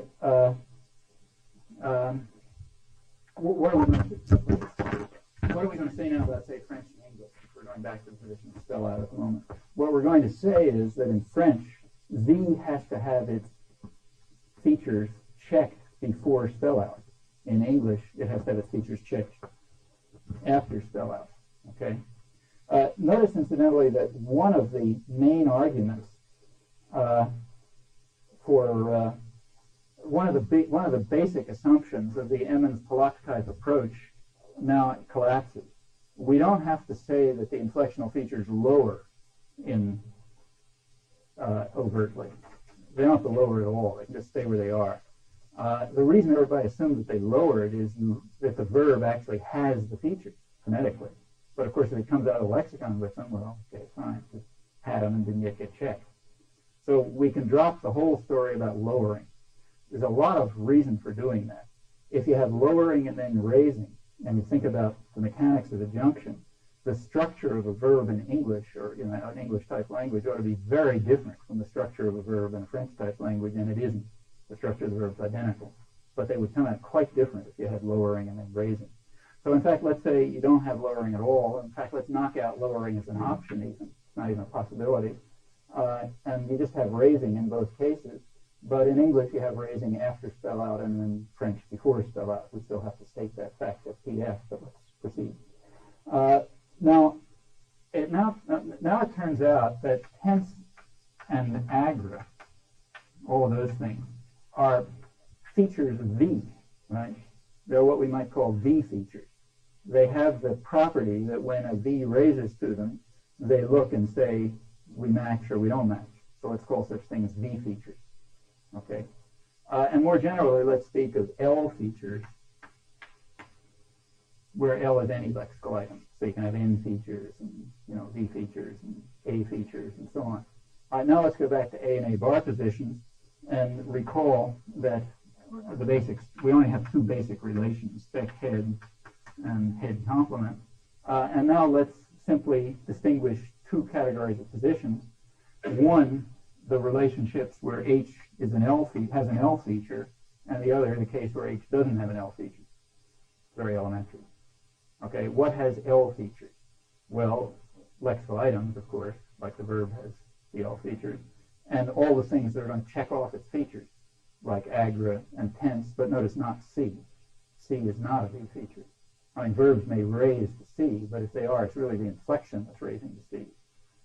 Movement to C, V second is actually I second, because the verb is already raised to I, and the thing that's moving is an I. And what's going to drive it is some requirement on the I system, not the V system. It's independent of the V, in fact, okay, factually and even structurally. So we have L features like tense and agra, and we have non-L features like negation. I didn't put that in the big story, but that will be somewhere. C and so on. And of course, we've got all the positions that are just adjoined, which obviously aren't L-related in this sense. All right, let's take L-related to be sort of a first shot at A position. Actually, more is involved in this, but let's take that as a first shot. And we take everything else to be A bar position. We can now very easily proceed to give Gert's trichotomy. That comes out as a very natural set of three positions, so I'll leave that to you as an exercise. But we got the basic story of A and A bar positions. Okay, L-related and non-L-related. But now now let's proceed further and return to the point of spell out. Okay, notice that a feature like the V feature of agra. Let's take a look at the V feature of agra, or the V feature of tense. The L system. Complementizer is just a non-L feature. It's a non-V feature. It's just itself. And in fact, it has many properties distinct from tense and agreement. So its specifier would still be. Its specifier is an A bar position because it's not an L-related position. And even in languages where the complementizer is cut out. Now, if the verb moves to the complementizer position, if the inflectional element moves to the complementizer position, that specifier is going to become an A position because it's now going to be L-related, which is which one? Yeah. Okay. So yeah, that would follow. So take, say, Ritzi's line on that you could put in. Yeah. You have a language like English, let's say, where the verb doesn't move to I. I think it does move to LF. So it's got to move at LF because features have to be checked. If features are unchecked, you don't converge. And it's enough for the positions to be defined at LF because remember, I'm going to try to move to a system where nothing happens with that structure. There's no such thing. Okay, so all the conditions will be interface conditions. So all we have to do is define them at LF. What happens at S, what we used to call S structure in this theory is just kind of what I had in mind was if there are languages where the specifier C is an A bar position, could there also be a language where the specifier Y is an A bar position? Presumably not. I mean, I don't know. I mean, I'm assuming it's a language universal that the features like tense and agreement are features of verbs. Verbs just have that property. I mean, not all. Like you might have a root verb that doesn't pick them up, but that's universal also. Some verb is going to pick them up, or else you don't have an expression. That's the assumption. So very few options permitted here. Maybe that's too few, but that's the assumption. Okay. Now let's think for a second about what these things like V features are doing. Okay, what is the V feature of a verb doing? You know, the V feature of an agra doing. Agra is sitting up here, or tense. You know, any of these I things, they're sitting up here. They have a specifier. Some verb is moving up to a join to them. Okay, that's true whether it's tense or either the agras. And what is the function of this thing? Well, one function of it is checking off the properties of V. Okay, it's saying, yeah, you picked the right property of V. Another property of it is picking up it's spelling out the properties of N. It's saying, yeah, you got the right thing in here. Like, say, it's, you know, this is a singular noun and this is a singular verb. The I is saying, you guys match. Okay, that means that the I must actually have a V feature and an N feature, and they got to be the same. Okay, there's some feature that says something about the N, some feature that says something about the V. They basically have to be the same. Now, once the I feature has done its work, it's going to disappear. Its only role is to establish a relationship between a verb, which was way down there, and a noun phrase, which was always also somewhere else that ended up here at LS. Okay, so once it's, and notice, in fact, that when you have inflections, you see them twice, not 3 times at most. Like you may see an inflection in the noun and in the verb, you're never going to see it some other place. Okay, so what's got to be going on, and the only thing that makes sense, is that the inflectional elements have I features, check off the I, they check off the V's, and they check off they have V features and N features. They got to be checking off the V's, checking off the N's. If they both check off properly, you get convergence. If not, you crash, and then they disappear. That's what they've got to be doing, so let's assume that that's what they are doing. And let's go back now to the S structure from the position of spell out. Okay, we now have to turn to the question of why, in French, how do we state the fact, the parametric difference between, say, French type and English type languages, now that we no longer have S structures? Well, recall that had to be a difference stated in terms of morphological properties of TF. Okay, that was forced. Now let's see if we can do it. Well, recall Pollock's intuition. What did Pollock say about this? What he said is that the agreement element is strong in French and weak in English. Okay, and then comes the whole technology about theta assignment that tells you that the verbs raise in French and don't in English. Let's keep the intuition but drop the technology. Okay, so keep the same intuition. Say it's got something to do with strength of agreement. That's what makes French type different from English type. And now let's make the obvious move. We're talking now about the V features of agra.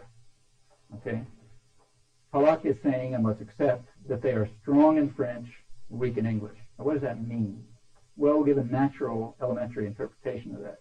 We'll say if a V feature is strong, it's visible at TF. You can see it. If it's weak, it's invisible at TF, or maybe it just deletes some TF component. And that's what strong and weak means. Okay? If a feature is strong, it's strong enough so it's going to get all the way to the TF level. Okay? If it's weak, it kind of disappears along the way, or else you don't see it at TF. Okay, that's the meaning now. No more technology about theta role assignment or anything like that. Okay? Now what happens? Well, remember the V features are strong in French of agra, but weak in English. Okay? Suppose that you have raising before spell out in French. Well, you raise to agra, the V feature takes a look and says, okay, I check or I don't check. If I don't check, you crash and you stop. If you do check, the V feature goes away. It's done its job. Okay? If it's done its job, you can go off to TF and you never run into any trouble. Suppose you left the V down below. Okay? Suppose you left the V down below, like in English. Well, then the agra is sitting up there with its V feature, not checked, so not disappearing. It goes off to TF. It is visible at TF. The derivation crashes. You don't have legitimate. That's like a stress consonant. Okay, the thing crashes. So that's the case where a morphological property at TF forces raising. Now, what about English? Well, in English, all we have so far is you don't have to raise at TF.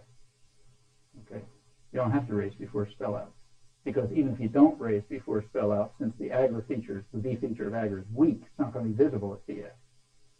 So what makes it impossible to raise? Well, what makes it impossible to raise is a very natural economy principle. Let's call it procrastinate. And the principle says that LF operations are cheap and overt operations are costly. Okay? LF operations are basically costless. They're just kind of like wired-in reflexes. But overt operations actually have an effect, that is given, and they vary and so on. So they actually cost something. They're real.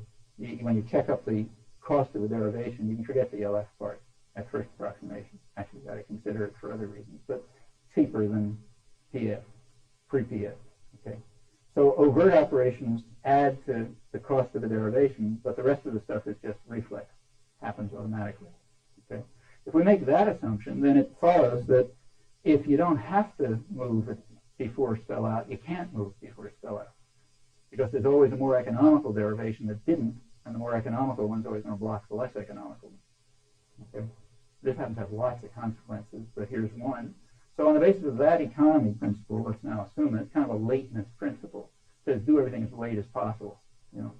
If it's not going, if you can get a derivation to converge without having a visible effect, do it that way. If you can do it in your head without making it come out your mouth, do it that way. Basically, what it comes down to. Okay. So assuming procrastinate, which will have lots of consequences, that's one of the main economy principles, then English is forced not to raise, and French is forced to raise, okay, on the basis of a PF condition, a morphological PF condition. Well, in fact, as far as I know, all of the properties of that kind can be explained this way. That would be the difference between a raising language and a lowering language. What about the difference between a VSO language and an SVO language? In other words, what about the extended projection principle? Well, we could describe that in precisely the same way. Now we would be talking about the N feature, and actually, if you think it through, it's got to be the N feature of tense. If the N feature of tense is strong, then you've got to check it off before spell out, which means you had to have raised. That's the extended projection principle. If the N feature of tense is weak, you don't have to do it, therefore you can't do it. Let's say Irish. You're still doing it, but at LF. Because everything's got to look identical at LF for all languages, but difference in positions. Now, notice that there's now a very narrow typology of possible languages. We have agra and tense. Each has an N feature and a V feature. Each can be strong or weak, period. That should be the full typology of languages. Now, that's a very strong claim. I don't know if it's right, but it's right as far as I know. So I would say that's the full typology of languages with regard to the point of spell out. What about things like WH and C2? Well, notice that that's going to involve on these principles an operator feature of C. Okay, if something is going to be allowed to move to spec C only if it's forced to move to XC, because nothing is allowed to happen unless it's forced. Everything's got to be driven by a morphological requirement. And that means that C must have an operator feature which is strong if you have overt WH movement. Now, if Watanabe is right, it's always strong. Okay, that would be the Q element that people talk about. Would always be strong. It means there's always overt movement to it. Okay, so Q would now just be the strong operator feature of C. Well, let me take a last. It's enough if I go on for a few minutes. Well, let me give a stronger argument about binding theory, and then I'll stop. Let's look at some things that are really problems, or look like problems. Let's take a case of Pied Piping. Okay, so take a sentence like, "In which house does John live?"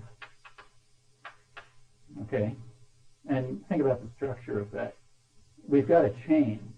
The chain is, let's call this alpha. The chain is alpha t, but the problem is that alpha t isn't a legitimate object. It's not an operator variable construction. It's not an argument. It's not anything. So therefore, this thing ought to crash at LF. So what do we do? Well, there's only one thing we can do, the natural thing we can do is the way this is usually looked at, again, is reconstruction.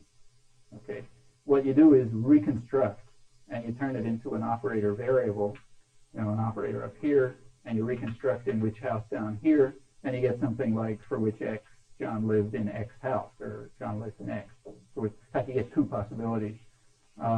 Which house John lives in X, and then you have a principle that tells you that's the operator binding that. This is actually the trace. Or you get which John lives in T house, okay, where this is a variable ranging over the D, presumably, ranging over determiners. The answer to this one would be that. In which house does John live? That. The answer to this would be the red one. Okay, those are two interpretations. Now that's usually, if people talk about this at all, they say it's reconstruction. But what's reconstruction? That's a very crazy operation. I've already tried to get rid of it in one class of cases. Reconstruction is a particularly crazy operation when it happens at LF, after LF movement. There's a lot of theories around which do LF movement and then reconstruction. It means they move something up and they move it back down again, all invisible. We really ought to be concerned about that. Okay. Now, suppose the natural approach, one class of reconstruction cases I've already eliminated by replacing LF movement by absorption. Now let's take a look at these cases. Well, there is a kind of an old-fashioned way of eliminating reconstruction, and that's to reinterpret movement so that the trace that's left by movement is actually a copy. Okay. Suppose we do that. We say the trace that's left by movement is actually a copy, so what we really have here is in which house John lives in which house. That's the trace. Well, of course, we don't hear this, but that's going to follow from general principles, which will yield ellipsis and all sorts of other things. You don't hear copy. The PF component knocks out copies and change. I think that's probably the explanation for most ellipses, maybe all ellipses. Okay, so and in fact, they're quite general. So let's say, okay, that's what happens at PF. But now let's proceed down to LF. What happens at LF? Well, at LF, we now have alpha T, where alpha and T are identical. Okay. Well, now what do? We have to form an operator variable construction. Otherwise, it's not a legitimate object. Remember, LF is all automatic computation. Okay. How does it work? Well, the obvious way for it to work is by an operation kind of like QR, which takes the WH phrase, puts it in front, and leaves a residue. And notice there are two ways in which this could work. You could get which house T, okay, that's alpha. Okay, and just ordinary QR, pull out which house. Or you could pull out which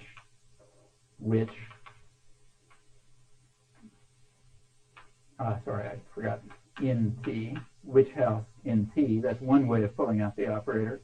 The other way of pulling out the operator is just to take the which alone and get which house in T house. Okay? Those are the two ways in which QR could work. No other ways. Okay? So let's say that's what it does.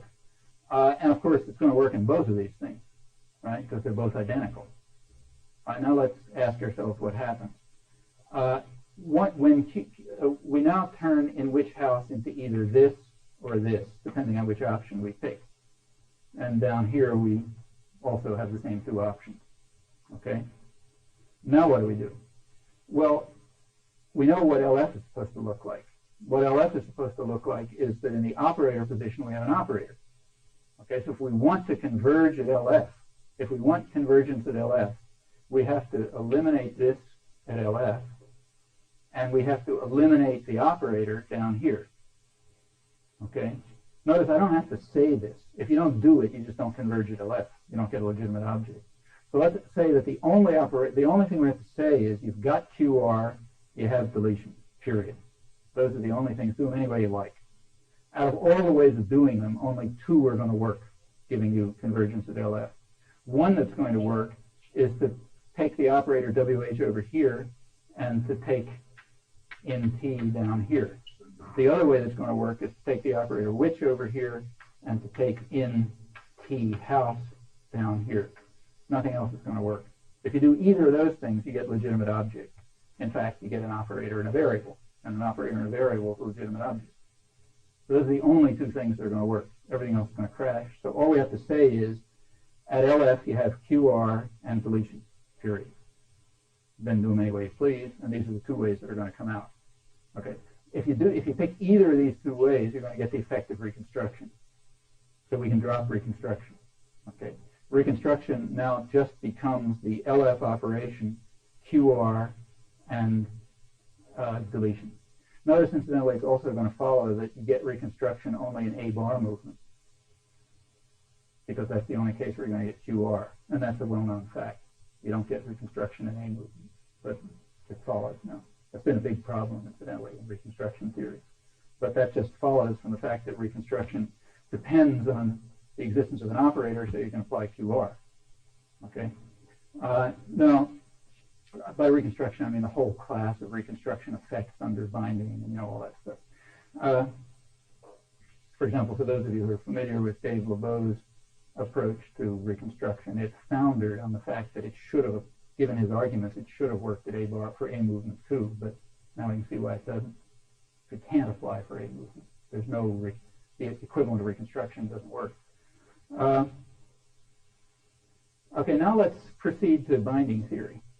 Okay, and let's take a look at expressions like, I talked about condition C and why we weren't forced to apply it at LF. Let's take a look at condition A. What about condition A? Well, that's the crucial sentences are going to be things like, John wondered which picture of himself Bill saw. Okay, things like that. That's going to be the relevant class of cases. Now notice that these are ambiguous. They're ambiguous because himself could be either John or it could be Bill. Okay? So the way this is usually handled is to say, well, if you look at this structure, you get John. If you do reconstruction or something or other, some kind of, then you get a complicated S structure operation like Andy Barson says you can get Bill. We don't want any of those things because we don't want S structure operations and nothing. Okay. So what we're going to say is now the following. The trace down here is just which picture of himself. Which picture of himself. And recall that we had two options, right? We had two options for QR. The obvious two. You could just pull out the whole phrase, in which you get which picture of himself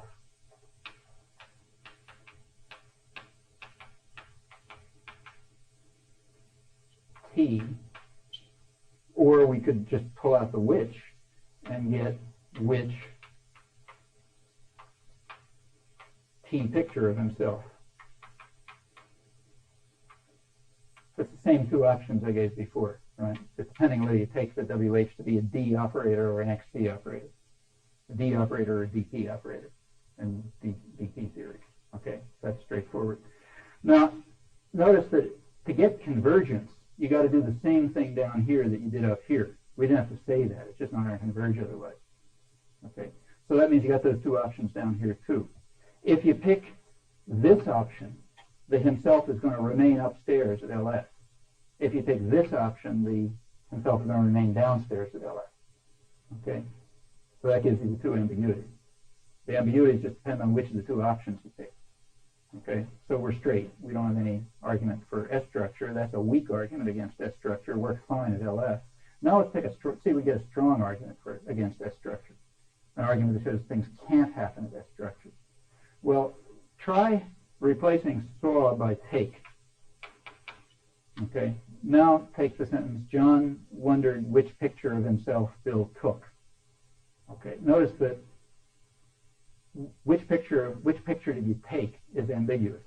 Just a simple sentence, which picture did you take, is ambiguous lexically. Take can either mean literally pick up and walk away with, or take a picture can mean photograph. Okay, you got that ambiguity. Now, notice the following fact. We got now two ambiguities. Pardon? Is it all critical of these ambiguities surface English representation that may not fit in representation of another language? No. There's just this accidental property of English that it happens to have the idiom take a picture, which means photograph. The anaphora of himself. Well, I mean, I'm talking about one category of anaphora. You're going to have to extend the argument to other categories. As far as I know, it doesn't matter. I mean, there are some differences in anaphora, yeah. But let's run it through, okay? I think you get similar arguments with other kinds of anaphora. We now have four possible interpretations. Take could be either literal or idiomatic. Take a picture, meaning photograph, or pick it up and walk away with. And you can have either anaphora. But notice you don't get all four possibilities. One of the possibilities is knocked out. If you interpret take idiomatically, so take a picture means photograph, you must be using the downstairs anaphora. Okay? So one option is out. The option that's out is where you have the upstairs anaphora and the idiomatic interpretation. Okay, why? Well, we have an answer to that on the assumption that, first of all, notice that if condition A holds at S structure, there's no reason for that to be true. You could relate himself to John any way you feel like, and then you could do the idiomatic and do whatever you do at LF independently of that. So you get all four, but you don't get all four. Notice we now have an extremely strong argument against allowing condition A to apply at S structure. If it did, we ought to get all four possibilities, but we don't. Now, do we have an explanation at LF? Answer, yes, an obvious explanation. Notice that take a picture at LF. The ambiguity of take has got to be an LF property, right? It used to be in earlier theories, it could be stated as a D structure property, but we don't have D structure anymore. It's got to be an LF property because there isn't anything else, and that's the natural place for it anyway. The natural place for idiom interpretation is LF, so let's assume it's right. So at LF, we have the option of taking this unit and saying it means photograph. That's an idiom, okay? But in order to apply that option at LF, the unit has to exist at LF. If it doesn't exist, you can't apply the option, okay? Which means the only case where you can apply the idiomatic interpretation is the one in which you picked this case of reconstruction of QR. If you pick this option for QR, you're going to have to physically take a picture down here, then you can give it the idiomatic interpretation, but of course that forces downstairs anaphora. Okay? If you pick the other option, this one, you're just not going to have take a picture down here at all, because the picture's still up there, and therefore you can't apply the idiom interpretation. So in fact, well, the fact of the matter is there is a level of representation which has two properties.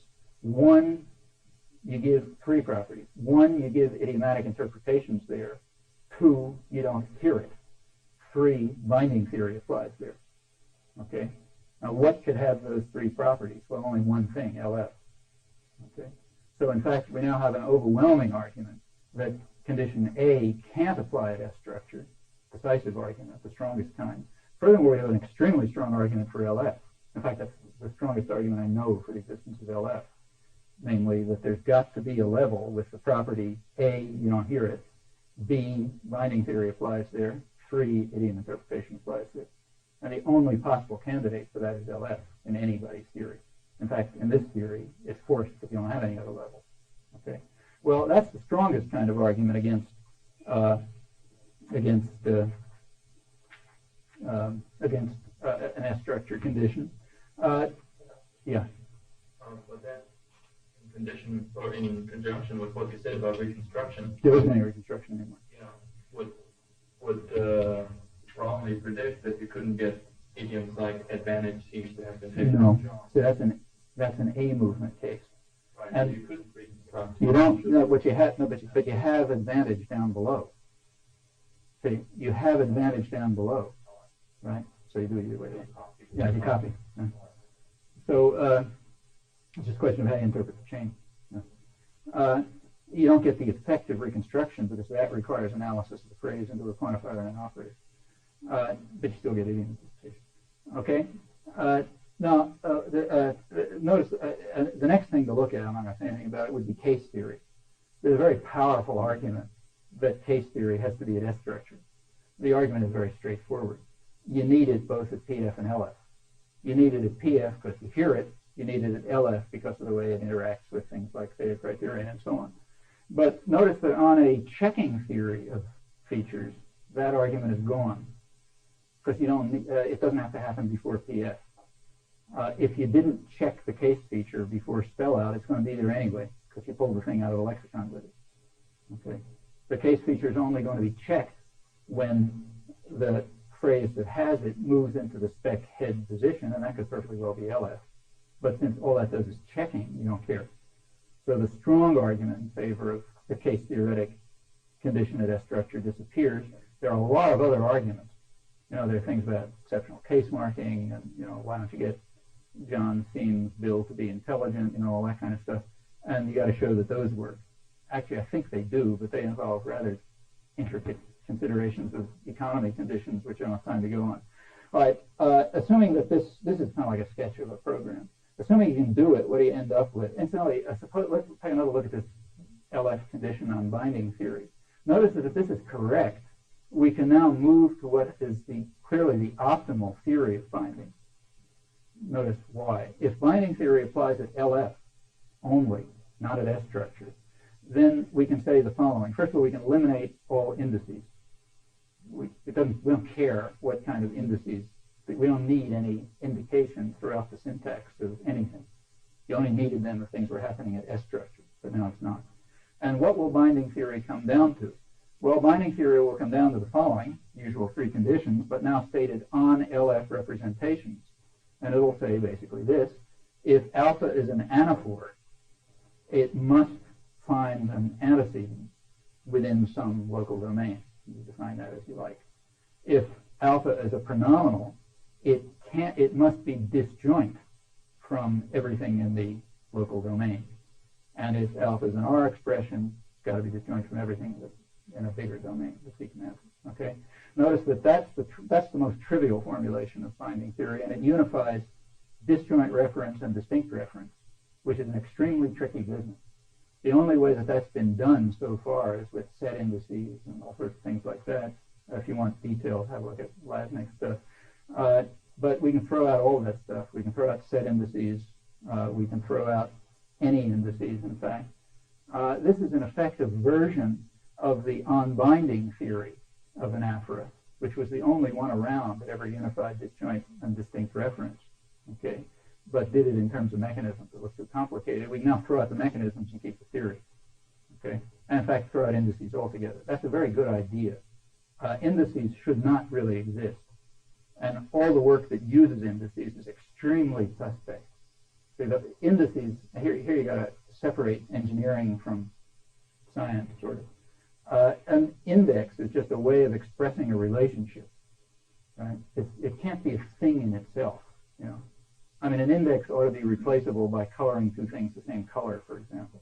It's just an expression of a relationship, or by statement of a structural configuration. Now, there's all kinds of work around which uses indices as if they're real, like indices percolate, and they move from here to there and so on. It's totally meaningless, It's like saying a piece of a relationship percolates. It doesn't mean anything, And in fact, the best way to undercut it all is just to drop indices, period. And if you can have binding theory apply at LF, you can, in fact, drop indices, and you can also unite distinct and disjoint reference in a natural way. Well, I don't know. Let's stop here. And I should say one thing about ECP. Notice there's going to be quite an obvious account of why at least the relativized minimality cases of ECP work out. The obvious account is that not only must steps of derivation be as few as possible, but they also must be as short as possible. So if you've got a derivation that's with shorter lengths, it beats one with longer lengths.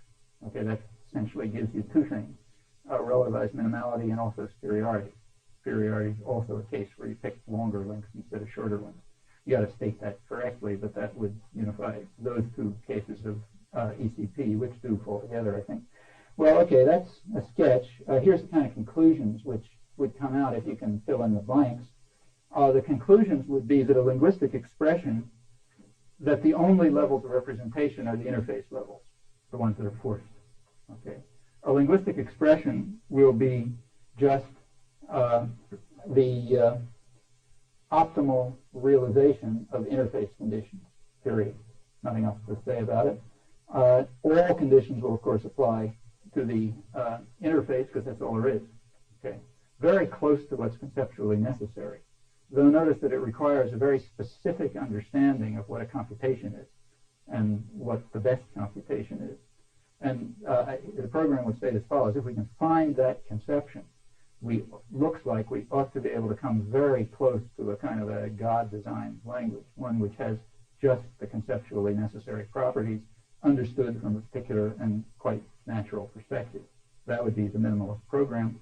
And the point of this comment was to suggest to it that you can get a lot closer to it than one might have thought, maybe all the way. Okay.